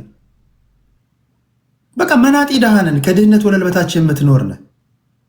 ድሃ ሆነ ደግሞ አራዳ ልትሆን አትችልም። እርድና ከድህነት መውጣት ነው። አትሸልል፣ ያሳፍራል። ተደበቅ። ምንም አንድ ኢትዮጵያዊ ማትሸልል፣ ኤርትራዊ ማትሸልል ወንድሜ። በግል ጥረት ስኬታማ ሰው ልትሆን ይችላል። እንደ ሀገር ስትሰላ ጂዲፒ ለህዝብ ቁጥር ሲካፈል ፐር ካፒታ ኢንከም አንደር ፖቨርቲ ላይን ነህ። የዓለም መሳቂያ ነህ። አመዳም ነን። ምንም አትሸልል። በመድኃኒዓለም እንደው መንገድ ላይ መደበቅ ያለብን ህዝቦች ነን። አሁን ከዚህ አመዳም ህይወታችን እንዴት እንውጣ ነው እያልኩ ያለሁት። በዚህ አመዳም ህይወታችን ላይ መታኮስ ይቅርብንና በሰለጠነ መንገድ አስበን በጣም አጓጊ የሆነ እድሎች አሉ። ይህን አጓጊ የሆነ እድል እንዴት እንጠቀም? ዜጎቻችንን እየተሰደዱ የባህር ሲሳይ ከመሆን የሻርክ ከሚበላቸው አዞ ከሚበላቸው እኛም ተሰደን ወይም ደግሞ ቀሪውም ወጣት ገና ለመሰደድ እያኮበከበ ያለ በሊቢያ የሚሆነውን እያያችሁ ነው። በባህር በር በበረሃ እየሆነ ያለውን እያያችሁ ነው። ይህን ወገንህን እንዴት ነው የምታድነው ነው እያልኩ ያለሁት። ሰው ሀገር ላይ ሆነ አትሸልል። በመድኃኒዓለም እኔ ሳይ አፍራለሁ። ድሃ ሲሸልል ሳይ ያሳዝነኛል። ቁም ነገር ምንም ያሸልል ነገር የለም። ያቅራራ ነገር የለም። ታሪክህ የአመዳምነት ነው። ታሪካችን የእከካምነት ነው። ታሪካችን የማከክ ነው። ሀቅ ነው። አሁን ከዚህ ከማከክ እንዴት በጋራ እንውጣ ነው እያልኩ ያለሁት። ሳንዋጋ በቃ ሀቁ ነው። ሳንዋጋ ላናክ የምንችልባቸው በጣም ጭፍጭሌን ሀሳቦች መንገዶች አሉ። ማዕድናት አሉ። የባህር በር አለ። ኢኮኖሚያችንን ማሳደግ እንችላለን። እንዴት ነው ይህን ልንጠቀም የምንችለው የሚለውን ሀሳብ መጀመሪያ ይህን እንጠቀም ለማለት ያ ነው። ከድብድቡ በፊት ድብድብማ የት ይሄዳል? ከዘመነ ኦሪት ጀምሮ ቅድመ አያትህ ሲታኮስ ነበር፣ አያትህ ሲታኮስ ነበር፣ አባትህ ሲታኮስ ነበር። አንተ አሁን ትታኮሳለህ። ልጅህን እያሰለጠንክ ነው። የመታኮስ ታሪክ ነው ያለን እና እስኪ ምናልባት እነሱ የተሰወረባቸው ሚስጥር ካለ እናንተ ደግሞ የተገለጠላቸው ነገር ካለ ከሀገር ወጣ ስትል እኮ ታያለህ። ስልጣኔያቸውን ታያለህ። ችግር አፈታታቸውን ታያለህ። እና ያያችሁት ነገር ካለ እሱን መላ እንድትሉ ነው። ኢሮፓ ያለ አሜሪካ ያለ ምንድነው የምታየው? ፎቅ ነው የምትቆጥረው? ሰው ሀገር ነው። አሁን ለምሳሌ አሜሪካ ካናዳ ሆነ እኔ አሁን ለምሳሌ ድራይቭ ሳደርግ ሳይ ስልጣኔያቸውን እቀናለሁ። ዜብራ እንኳን ክሮስ ያደርጉ። ዜብራ እንኳን ማናከብር ኢትዮጵያውያንን በነገራችን ላይ መንገድ ላይ የምትሸና ህዝብ ነው ኤርትራዊና ኢትዮጵያዊ። በየናይት ክለቡ የምትደባደብን ሰው ሀገር መተን እንኳን ካልሰለጠንን ችግሮቻችንን እንዴት መፍታት እንዳለብን እንኳን ከነሱ ካልተማርን እንዴት ነው የሚሆነው? መሰደዳችን ለከንቱ ሆነ ማለት ነው። ስለዚህ በተለይ ዲያስፖራዎችን እያቀረብኩላቸው ያለው ጥያቄ የሰለጠነ ሀገር ነው ያለው። ችግሮቻቸውን ሲፈቱ አይተሃል። አንተሳ ላልሰለጠነው ማህበረሰብ ምንድን ነው የምታስተላልፈው ነው እያልኩ ያለሁት እና ከዋንጋሪ በፊት ፎሬቨር ልስማና የመጨረሻ ዙር ስለሆነ ያው ነገብን እኛ አዲስ አበባ ለሀገር የምትከፍለው መስዋዕትነት ነው። አንዴ እንደምንም ጨከን በልና ፎሬቨር ልስማውና ፎሬቨር ላሰናብተውና ከዛ ቡሩኬን ልስማውና የመጨረሻውን ማሳረጊያ ዘግተህ ትወጣለህ አንተ። ጨከን ተይዲ አመሰግናለሁ። ብዙ ነገር እየሰማው ነበር። እኔ አዲስ አበባ ነው ተወልጄ እስከ 6 ዓመት የነበርኩት። ከዛ በኢትዮ ኤርትራ ጦርነት ወደ ኤርትራ ተባረርን ማለት ነው። ያው ኢትዮጵያዊ ስላልሆነን ማለት ነው። እና ምንድነው ብዙ ነገር ተነስቷል። አሁን ኢትዮጵያ ብትጠቀም ለምን አንድ ህዝብ ነን፣ አሰብ የኛ ነው፣ ብዙ ነገሮች ተነስቷልና ከነዛ መሃል አንድ የተነሳው የብዛት እኛ ብዙ ነን፣ እጃችን ቢዘረጋ አስመራ እንደርሳለን፣ አቅፋ እንደርሳለን እያለች ነበር። እና ምንድነው መከባበር ከሌለ 1 ቢሊዮንም ኢትዮጵያ ብትደርስ ለኛ ምንም ማለት አይደለም። ምክንያቱ እኛ ኢትዮጵያ ሳትቀር ያወቀችን ዓለም ሁሉ ያወቀን የራሳችን ባንዲራና የራሳችን ሉዓላዊ መሬት ያለን ህዝቦች ነን። እና ከኤርትራ ጋር መደራደር ወይ ደግሞ ሰጥቶ መቀበል ሲፈለግ እንኳን የኤርትራ ሉዓላዊ ድንበር አክብረህ ከመንግስቱ ህዝብ ከወከለው መንግስት ተነጋግረ በዲፕሎማሲ ነው እንጂ በጉልበት የሚሆን ነገር ካለማ ለጦርነቱ እኛም አናንስበትም። ምክንያቱ የአባቶቻችን የ30 የ40 ዓመት ትግል ጠንቅቀን የምናውቅ ህዝቦች ነን። ኤርትራ ብትሄዱ በሄዳችሁበት ኤርትራ ታንክና የተሰባበረ የደርግ የጦር መሳሪያ ብቻ ነው ያለው። ምክንያቱ አባቶቻችን እንዴት አድርገው ነፃነቱን እንዳመጡት ጥሩ አድርገን ነው የምናውቀው። እንደዚህ በስሜት ለወሬ ለምናምን ሳይሆን ጥሩ አድርገን ደማችን ውስጥ የገባ ነው። ኤርትራ እንድትመጣ እንዴት አይነት መስዋዕትነት አባቶቻችን እንደከፈሉ እናቶቻችንም ሳይቀር የስንት የደርግ ኮሎኔሎች እንዴት አድርገው የሚያጠምዱ የነበሩ እናቶቻችን ደግሞ ታሪኩ ጥሩ አድርገን የምናውቅ ህዝቦች ነን። ሌላ ሁሌ ኢትዮጵያውያን የሆነ ነገር ጉልበት ሲሰማችሁ ወደ ኤርትራ የምትሮጡበት ነገር አለ። እኔ በጣም የሚገርመኝ ለምን ወደ ጅቡቲ በቆዳ ስፋት በወታደራዊ በተለያየ ነገር ጅቡቲ ከኤርትራ በጣም አናሳ ናት። ግን ለምን ወደ ጅቡቲ ለምን ወደ ኤርትራ? ጅቡቲ ፍራንስ ስለያዘች ወይ ደግሞ የወታደሮች ካምፕ እዛ ስላደረገች እሷ ብነካ የሚመጣብን ጣጣ አለ ብላችሁ ስለምታስቡ ወደ ጅቡቲ አትሄዱም። ይሄን ነገር እኮ እኛ ማድረግ እንችላለን። የኢትዮጵያ ሁኔታ እኛ ናሽናል ኢመርጀንሲ ከገባ እኮ እኛም እኮ ለሀገሮች እኮ አሰብ መስጠት እንችላለን። ያለን የባህር እኮ 1200 ምናምን የሚሆን ኪሎ ሜትር ነው። ስለዚህ ይሄ ነገር ጥሩ አድርጋችሁ ብታስቡበት ጥሩ ነው። ምክንያቱም ጅቡቲ ያደረገችው እኛ ማድረግ በጣም በጣም አያቅተንም እና ደግሞ በጣም ስትራቴጂካዊ ቦታ ነው ያለን ከ360 ደሴቶች ሳይቀር ኢንክሉድ ማለት ነው። ሌላ ፉከራ ነገር አለ። በቃ ኤርትራውያን እንደዚህ እናደርጋቸዋል። ኤርትራዊ በፖለቲካ በጣም ብዙ ችግር አለብን። በኤርትራ ግን ምንም ችግር የለብንም። ማንም ኤርትራዊ በተለያየ የሀገር ጉዳይ የኢሳያስ አስተዳደር የምናምን ብዙ ጥያቄዎች አሉ። ግን ይሄ ጥያቄ ግን ከሀገር ያነሰ ነው። በጣም አነስተኛ ነው። ሀገራችን እኔ ኢሳያስ ዛሬ አለ ነገ ይሂድ አይሂድ ማንም ይምጣ፣ በኤርትራዊ ግን አንድም ሰው አንድ ነው የሚሆነው። በተለያየ ሀሳቦች ብንለያይም በሀገር ጉዳይ ሁሌ እኛ አንድ ነን። ሌላ ኤርትራ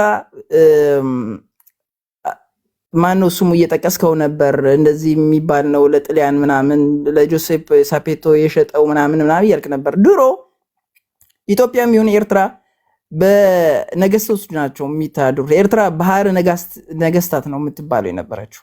ይሄ ደግሞ የቅኝ ግዛት በምንም ይምጡ አፍሪካ ውስጥ እስከገቡ ድረስ እነሱ የወሰኑት በውጫሌ ትሪቲ ተስማምተው ከአፄ ምኒልክ ያደረጉት ነገር ከአሁን በኋላ በሚመጣው የኢትዮጵያ መንግስት የሚከበር ነው። ይሄ ጣሊያን ያዘች 54 ዓመት ኤርትራን ገዛች።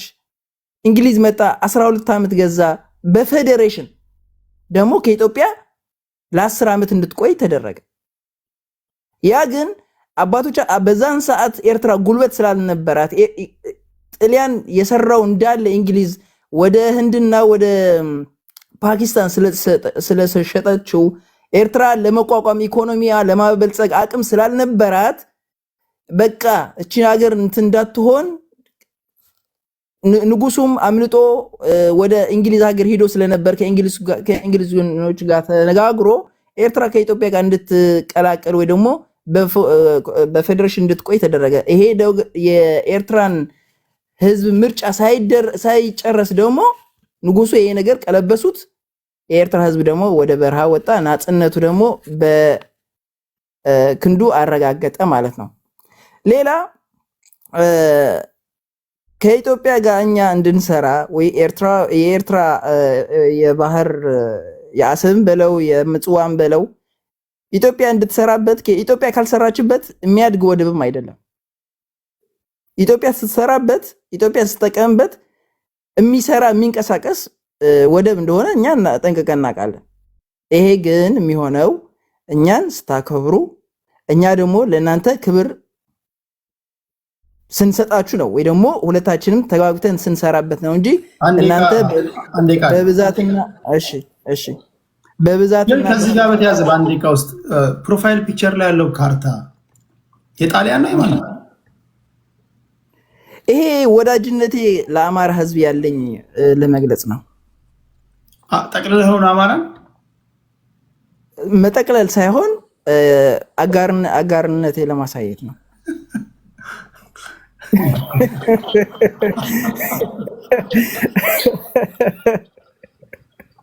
አረ ምን አይነት ሰዎች ናቸው?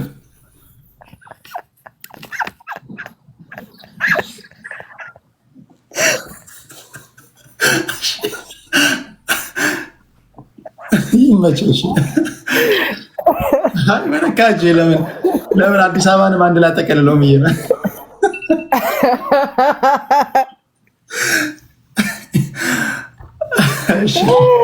ይሄ ፖለቲካ እኮ የማያስገባን ነገር ውስጥ የለም። ኤኒዌይ እሺ ቴንክ ዩ። እሺ ሌላኛው ምንድነው እንደ ኤርትራ ከጣሊያን ወጣ የሁሉ ነገሮች ካለፈ በኋላ በባድመ የተነሳ ብዙ ነገሮች ተደርጎ ውሳኔው የመጨረሻና ውሳኔው የተወሰነው የቅኝ ግዛት በነበረ እንዲወሰን ነው የተደረገው። ምክንያቱም በአፍሪካ ያሉ 50 ምናምን አገሮች በቅኝ ግዛት ነው ዳር ድንበራቸው የተደረገው። ይሄ ደግሞ በውጫሌ ትሪት ነበረ ከንጉሱ ጋር የተፈራረሙት። እንደገና ደግሞ የኤርትራ ጣሊያን የሚያስተዳድረው የነበረ ቦታ የኤርትራ ስለነበር አሰብም አካል የሱ ስለነበር ኤርትራ እንደ አሰብ የኢትዮጵያ ሆኖ ሳይሆን የኤርትራ አካል እንደነበረና በዛ ደግሞ ተወስኖ ያው የአልጀርስ ስምምነትም ማየት ይቻላል። ስለዚህ እኛ ኤርትራውያን ለመጨረሻ አንድ ቺን ነገር አስመረላት ቦታ ደስ ይለኛል።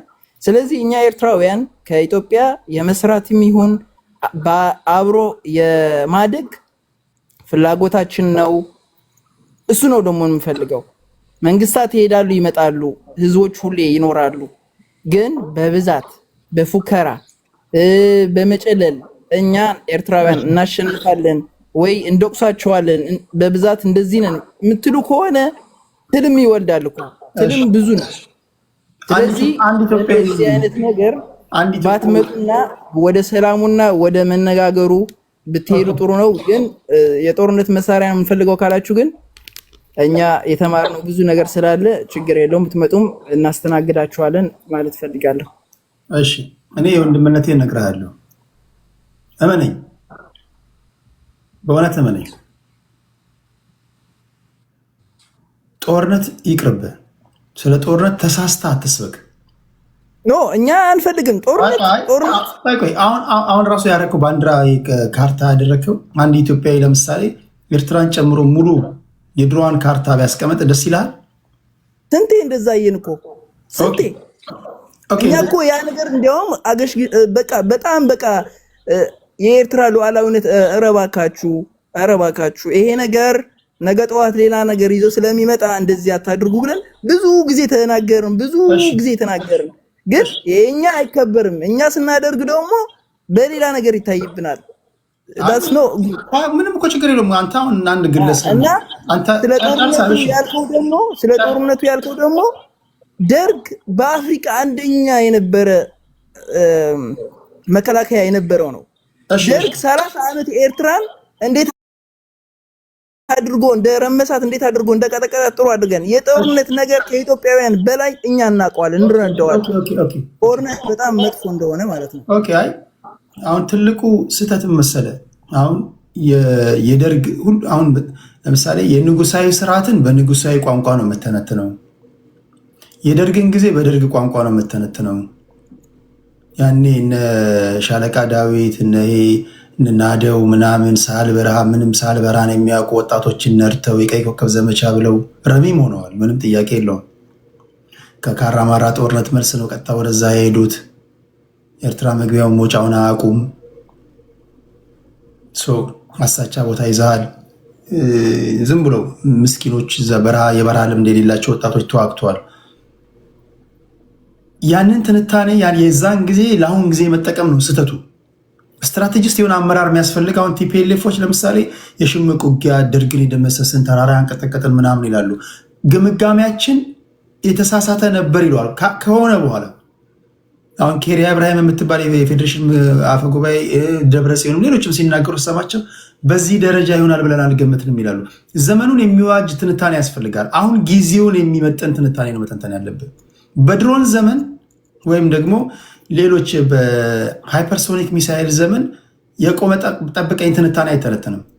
ወይም ምሽግ ቆፍረ በምትዋጋበት ዘመን አሁን በቴክኖሎጂ ዘመን ላይ ባለው ውጊያ በሚደረግ ውጊያ ላይ አይተነተንም። ጊዜውን የሚመጥን ትንታኔ ያስፈልጋል። አሁን ምሽግ የምትቆፍርበት ዘመን አይደለም። አሁን ሳህል በረሃ የምትወርድበት ዘመን አይደለም። አሁን ሂውማን ቨርሰስ ማሽን ነው። ለዛ ዝግጁ ነህ? መንገዱን ጨርቅ ያድርግልህ። እኔ ግን አይመስለኝም። ጦርነት አያስፈልግህም ነው እያልኩ ያለሁት። ጦርነት አያስፈልግም። በተቻለ መጠን የሰላም አማራጭ እስኪሟጠጥ ድረስ አራግፈ ተጠቀም ነው እያልኩ ያለሁት።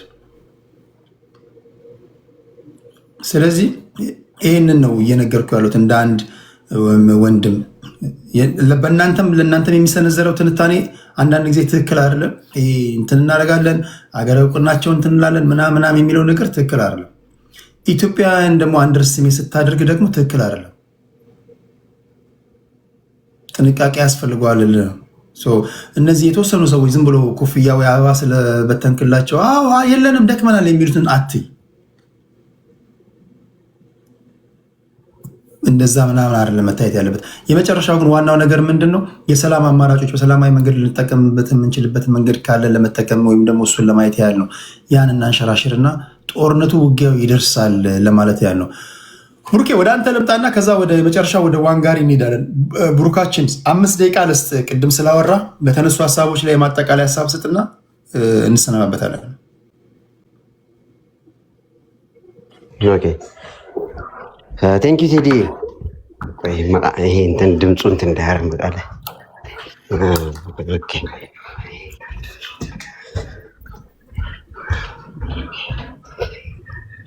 ኦኬ ትንሽ እንዳይጨው ድምፁ እንዳያስተጋባ ብዬ ነው ወደዚህ የወጣሁት።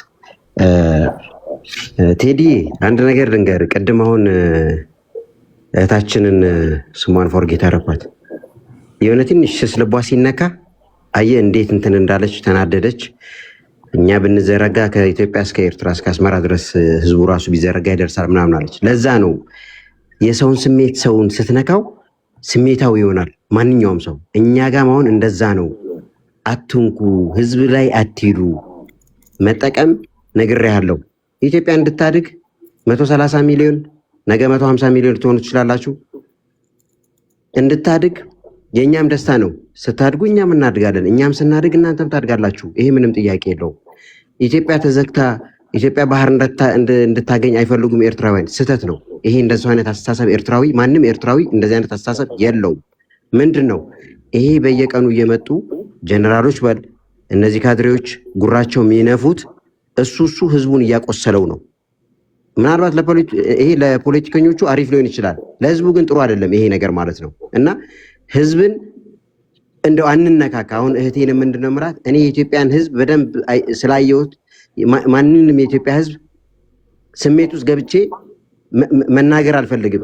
ቴዲ እንደናንተ አይነቱ ሰው ጭንቅላቴ ላይ ይመጣል። እንደ ስሜታ ሆኜ ለመናገር አንዳንድ ጊዜ ሰው እንትን ይልና እንደነ ቴዲ እንደነ ይሁን ያው በአንዳንድ ነገር ስለምንገናኝ ከነሱ ጋር እንደነሱ አይነት ሰዎች ላስቀይም ነው ትላለ። ምክንያቱም እንዲሁ ደግሞ ቀርበን ስንተያይ ምንም ውስጣችን በደንብ አድርገን እንተዋወቃለን ሁላችን ማለት ነው። እና ከዛ አኳያ ስሜት ውስጥ እየገባን ማንንም አንንካና ይሄ በመጠቀም በምናምን ላላችሁት ግን እኔ በእርግጠኝነት አሁንም ህዝብ የኛ ህዝብ የኤርትራ ህዝብ ህጋዊነቱን አውቆ ይሄ ባህር የኤርትራ ባህር ነው፣ ግን እኛ አብረን መጠቀም አለብን። ከአንድ ሺህ በላይ ኪሎ ሜትር የሆነ ባህር ለኤርትራና ለኢትዮጵያ ብቻ አይደለም። ይሄ ከ20 በላይ ለሆኑ ሀገሮችንም ያስጠቅማል። ይሄ ባህር ማለት ነው ዋና ቀጠና ነው። ቅድም ምን አለች እህታችን? ማንም ምስራቅ አፍሪካ ላይ እየመጣ ማንም የደነፋውን ማስታገስ አለብን፣ የባህር በር ማግኘት አለብን። እኔ ደግሞ እህታችንን አንድ ነገር ልንገርሽ፣ ያው እየሰማች ከሆነ ማለት ነው ወይ ቴዲም፣ በዚሁ አጋጣሚ ኤሜሬት እኮ ነበሩ፣ ታስታውሳለህ አይደል ቴዲ? ኤሜሬት ገብተው ነበረ፣ አሰብ ላይ ቤዝ ነበራቸው የመንን ሲመቱ እና እንደፈለጉ ሊደነፉ ቻንስ ስላልተሰጣቸው ምንድን ነው ያደረጓቸው? አወጧቸው ማለት ነው። አልተስማማም። ይሄማ ምናምን አሜሪካ መጥተዋል፣ ቻይና መጥተዋል፣ ስንቱ እኮ መጥተዋል። በዚህ ተማመኝ። ይሄ 1000 ምናምን ኪሎ ሜትር ባህራችን ማንም መጥቶ እዛ ላይ የሚደነፋ የለም። ይሄ በእኛው ስር ነው ያለው። ለዛ ነው ደግሞ ይኸውልሽ እኛም ዓለም ካልሰጣችሁን ወይም ደግሞ እኛ እንጠቀም እንደፈለገው እናርገው ስለሚሉ ነው ያ ቦታ አይ እናንተ በምትፈልጉትማ አትሄዱም፣ እኛ በምንፈልገው ህግ አክብራችሁ የምትሄዱ ከሆነ ተጠቀሙ ስለተባሉ ዓለምም ምን ሆነ? የጥቅም ጉዳይ ስለሆነ ፊቱን ዞር አደረገ ማለት ነውና እዛ ጋር እየመጣም የደነፋ ሰው እንደሌለ በዚሁ አጋጣሚ ልነግርሽ እፈልጋለሁ። ማንም እንደነ ጅቡቲ መተው እነ ፈረንሳይ እንደሰፍረው እዛ ውስጥ ብዙ ነገር እንደሚያደርጉት ኤርትራ ላይ እንደዛ የለም፣ መሬት ላይም ባህር ላይም እንደዛ የለም። በዚህ እንዳትጠራጠሪ። አብሮ መጠቀም ለተባባለው ነገር ግን እንጠቀማለን። ከአማርኛዬና የተለያየ የኢትዮጵያን ቦታዎች ስለጠራው ኤርትራዊ አይደለም ይሄ ልጁ ኢትዮጵያዊ ነው ያለች። ፊቴን ከፍቼ ያሳይሻለሁ። ፒሮ ኤርትራዊ ነኝ፣ ብዙ ሰው ያቀኛል። ኢትዮጵያ ነበርኩኝ፣ በደንብ አውቃታለሁ፣ በደንብ አይቻታለሁ፣ ህዝቡን አይቻለሁ። ኤርትራ ደግሞ ሀገሬ ደግሞ ኤርትራን ከጫፍ እስከ ጫፍ ደግሞ ኤርትራ ውስጥም ያደግኩ ኤርትራ ውስጥም የነበርኩ ሰው ነኝና በዚያ ትጠራጠሪ። በአባቴም በእናቴም ኤርትራዊ ነኝና ምናልባት አማርኛን አይታ ይሄ ኢትዮጵያዊ አይደለም ምናምን አለች። ኖ ኤርትራዊ ነኝ። በሀገራችን ከመጣን ሁላችንም ኤርትራውያን አንድ ነን። በዚሁ አጋጣሚ እንድታቂ ማለት ነው። ተቃዋሚም ደጋፊም አንድ ነው በሀገሩ ከመጣ። ይሄ ውስጣችን ጉዳይ ደግሞ ውስጣችን እኛን ይመለከተናል። እሱ ደግሞ ጊዜ ይፈቷል ማለት ነው እና ሁላችንም በፍቅር ማንንም ስሜታዊ ሆኜ መንካት አልፈልግም። ቅድም እንዳልኩ ነው ቴዲ፣ ማንንም አንተ ትታየኛለህ፣ ጭንቅላቴ ውስጥ ትመጣለህ። ሌሎች ጓደኞችም ይመጣሉ። በስራ የምቀርባቸው ብዙ ኢትዮጵያውያን በጣም ምርጥ ጓደኞች አሉኝ። እነዚህ ሰዎች ማስቀየም ነው። ግን ምንድን ነው ረጋ ብለህ አሁን እንደዚህ ምታዋይ አግዘኝ ቴዲ፣ እያወያየን አይደል ያለው? እንደዛ ብንወያይ ነው ሁላችንም የሚያምርብን። ስሜት ውስጥ ገብተን የሌለ ነገር ውስጥ ገብተን ህዝብን እንትን አንበልና ጊዜን እንዳልይዝብህ። ቴንኪዩ፣ አመሰግናለሁ ቴዲ። ቴንኪዩ ብሩኬ። ዋንጋሪ የመጨረሻ ወደ አንተ ልምጣ ካልተኛ ያው በግድም እንቅልፌን እየታገልኩ ቆየሁኝ። እንግዲህ ያው መስዋዕትነት ነው። አይዞህ እንደዛ ቆጥረዋለሁ። ይሄ ስቶክሆልም ሲንድረም የሚባል ነገር አለ። ስቶክሆልም ሲንድረም አሁን ሚሼል ሮንግ የምትባል አይ ዲድንት ዱ ኢት ፎር ዩ በሚለው መጽሐፏ ላይ ስለ ኤርትራውያን ስትጽፍ ባድመን ምን ብላ እንደገለጸች ታውቃለህ? ኤላንድ ኦፍ ኖ ኢንተረስት ብላ ትገልጻታለች። ፎር ኤላንድ ኦፍ ኖ ኢንተረስት ያለቁት የኤርትራውያን ወጣቶችን ቆጥራ የፕሬዚደንት ኢሳያስን አሮጋንሲ እንዴት እንዳስቀመጠችው ማመን ነው የሚያቀት። ነፃነት ምንድን ነው ትላለች። አገርህ እንዳትገባ እንድትሰደድ። ደግሞ በጣም የሚያሳዝንህ ፖለቲካል ፓራዶክስ፣ አገርህ አንተን ድርሽ አታስደርግም፣ አገሬ ብለህ ትጮኻለህ። ይሄ ቲፒካል ስቶክሆልም ሲንድረም ማለት ነው። ኢትዮጵያ አሰብን ወስዳ ከምትጠቀም ለሳውዲ አረቢያ ስጣታለሁ። ቲፒካል የጀለሲ ፖለቲካ ማለት ነው። የኤርትራ ብልጽግና ለኢትዮጵያ ጸጋ ነው፣ የኢትዮጵያ ብልጽግና ለኤርትራ ጸጋ ነው። አይገባንም። የኤርትራ ወጣቶች ያለቁት ለኤርትራውያን ነፃነትና እድገት ውጤትን አስከትሎ ቢሆን ኖሮ ማንንም አይቆጭም ነበር። እድገት ሰላም ካለ ታካፍላለህ። ቡራኬ ሳትወድ በግድ እጅ ይሰጣል። ይህ አይደለም። ለማን ነው የምንሞተው? ለማን ነው የተገደል ነው? ለማን ነው የተዋጋ ነው? ለመሰለል ነው? አገርህ ላትገባ ነው? ወንድሜ የሞተው ለዛ ነበር ወይስ ግለሰብ ለማንገስ ነበር? ምንድን ነው እስቲ ሌገሲ? ከዚህ በኋላ ኮንቲኒቲ ይሄ አይደለም ፖለቲካው። ይሄ እኔ በታሪክ መጽሐፉን ጠቅሼ ነው ቅድም ነገር የገለጽኩላችሁ። ኤርትራን በመናቅ አይደለም። ባይዘው ዛሬ የኤርትራዎች ሰርግ ላይ ነበርኩ ሲጨፍር ነበር። ኢሮብን ጭፈራዎች ሲያስመለክቱን ነበረ። ኢትዮጵያ ትልቅ መንገድ ዘግተው ማለት ነው በድንኳን ኢትዮጵያ ሪያሊቲ ይሄ ነው። ግን ገልብጠው ጥርስ ከወርቅ ላይ ነቅለው ነው ያባረሩት። አንዳንድ ነገሮችን እንገልብጣቸው ካል ክፉስ አናወራም። አሁን ግን በተጨባጭ አየ ነው አየው። ቅድም እኮ ነገርህ እኮ ማነው ያ ቅድም የአማራው ማነው ስሙ ይርታቸው እኮ ነገር ከኤርትራ ጋር እንደሚሰራ አየው አይደለም። ይሄ አሁን አንድ ተረት አለ ዱጋ አፋን ቀበን ፉኛኒን ባቲ ይላሉ አባቶቻችን። ምን ማለት ነው? እውነትን አፍንጫ አፏን ስትይዛት በአፍንጫ ትወጣለች ይላል። በአፍንጫ ወጣው ይርታቸው ኤርትራ ሉዓላዊ መንግስት ነኝ ብሎ የፋኖን ኃይል እየረዳ ይርታቸው ኤርትራ ገብቶ መጥቶ ኢትዮጵያውን ሰላም ነስቶ ይሄዳል። ይሄ ቲፒካል የግብፅ ኤጀንት ናቸው።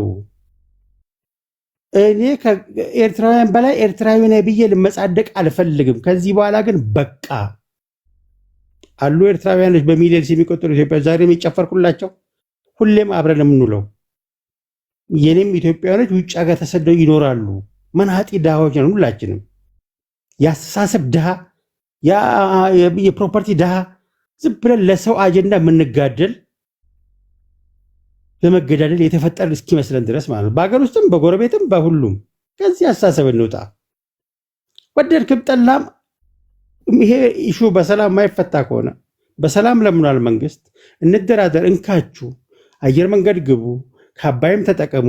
እምቢ ካልክ የኢትዮጵያ ቴሪቶሪያል ኢንቴግሪቲ ተጥሶ ነው ኤርትራ ሀገር የሆነችው ዲሪኮናይዝ ትደረጋለች። ማርክ ማይ ወርድ። ነገሩማ አልቋል። ያው መነገር ስላለበት ነው ያልቃል። እሱ ዲፕሎማቲካሊ ያልቋል፣ ችግር የለውም። ነገር ግን ለማያልፍ ነገር አትናገሩ ውድ ኤርትራውያን። እኛ እንደ ሰው አካላችን ናቸው። አብረን ኖራል። መንገድ ዘከል ድክቷ አብረን ስንጨፍር ነው ያልነው። ዛሬ ስንጨፍር ነው የገባሁት ነው ዛሬ። ኤርትራውያን ናቸው። አገር ኤርትራዊ ምድር ነው የምታየው። እዚህ ማመን ነው የሚያቀት ቴዲ ሁሉ ሰርፕራይዝ ቱ ቢ ኦነስት። ቀኑን ሙሉ ኤርትራ የትግርኛ ጭፈራ ነው ስንጨፍር ያልነው። አንድ እንዳልዋሽ አማርኛ ኦሮምኛ እንደተከፍቷል። አንዴ ቃል አዲስ አበባ ላይ እኮ ነው የምነግርህ። ዛሬ ይህን ያክል የታገሰውን የበሉበትን ወጪ ሰባሪዎች የኢትዮጵያን ድቀትና ሰላም ማጣት አንድ ቀን ሲያወግዙ አትመለከቱ። ይርታቸው አጠገቡ ቁጭ ብሎ ኤርትራዊ ገብቼ ወጣሁ ሲል ኤርትራዊ ቁጭ ብሎ ይሰማዋል። አየህ፣ አንዳንድ ሆዳደሮች አስጠቅተውናል። ይህን ስል ትንሽ ስለሆኑ ይለቁ፣ ብዙ ስለሆኑ ይጨርስ። እንደዚህ አይነት መርህ አይደለም። አንዳንድ ነገሮች ግን አስገድደው ይመጣሉ። መለስ የሰራው ስህተት ይታረማል፣ የሚያርመው ይመጣል። ለኤርትራውያኖችም የሚጠቅም ለኢትዮጵያኖችም የሚጠቅም አውድ መፍጠር አለብን። ሳንወድ በግድ መፍጠር አለብን። ለሰው አንጋደልም። እንጋደላለን ካለ ውጤቱ እናየዋለን። ማን እንደሚጎዳ እናየዋለን። አሲምፕል አዛት ኢትዮጵያ ኢዝ ቱ ቢግ ቱ ፌል አባቴ። ኤርትራ ኢዝ ቱ ስሞል ቱ ፌል። በጣም ትንሽ አገናት እንትን ለማለት ሪያሊቲውን እናውራ ካለ ይሄ አይጠቅመንም። ወንድሞች ኤርትራውያን አይጠቅመንም። የኤርትራ ብልጽግና ለኢትዮጵያ ሰላም ነው ብዬ አስባለሁ። የኢትዮጵያን ብልጽግና ለኤርትራ ሰላም ነው ብዬ አስባለሁ። ከምንባላ ያለንን አጋብተን ደምረን ለእናንተም ብልጽግና ለእኛም ብልጽግና ይምጣ ነው። አሲፕረዛተኛ ሎጂክ ክብረት ይስጥልን። ለነበረን ቆይታ በጣም አመሰግናለሁ። ሁለታችሁንም ብሩኬ ከኤርትራ፣ ዋንጋሪ ከኢትዮጵያ፣ ሌሎችም ኤርትራውያን ገብቶ ነበር፣ ኢትዮጵያውያንም እንዲሁ ገብቶ ነበረ። በሀገራዊ ጉዳይ ላይ ሁሉ ጊዜ በማዋይበት ሰዓት ወይ እንደ ኢትዮጵያዊ ታወራለህ ወይ አትልክም።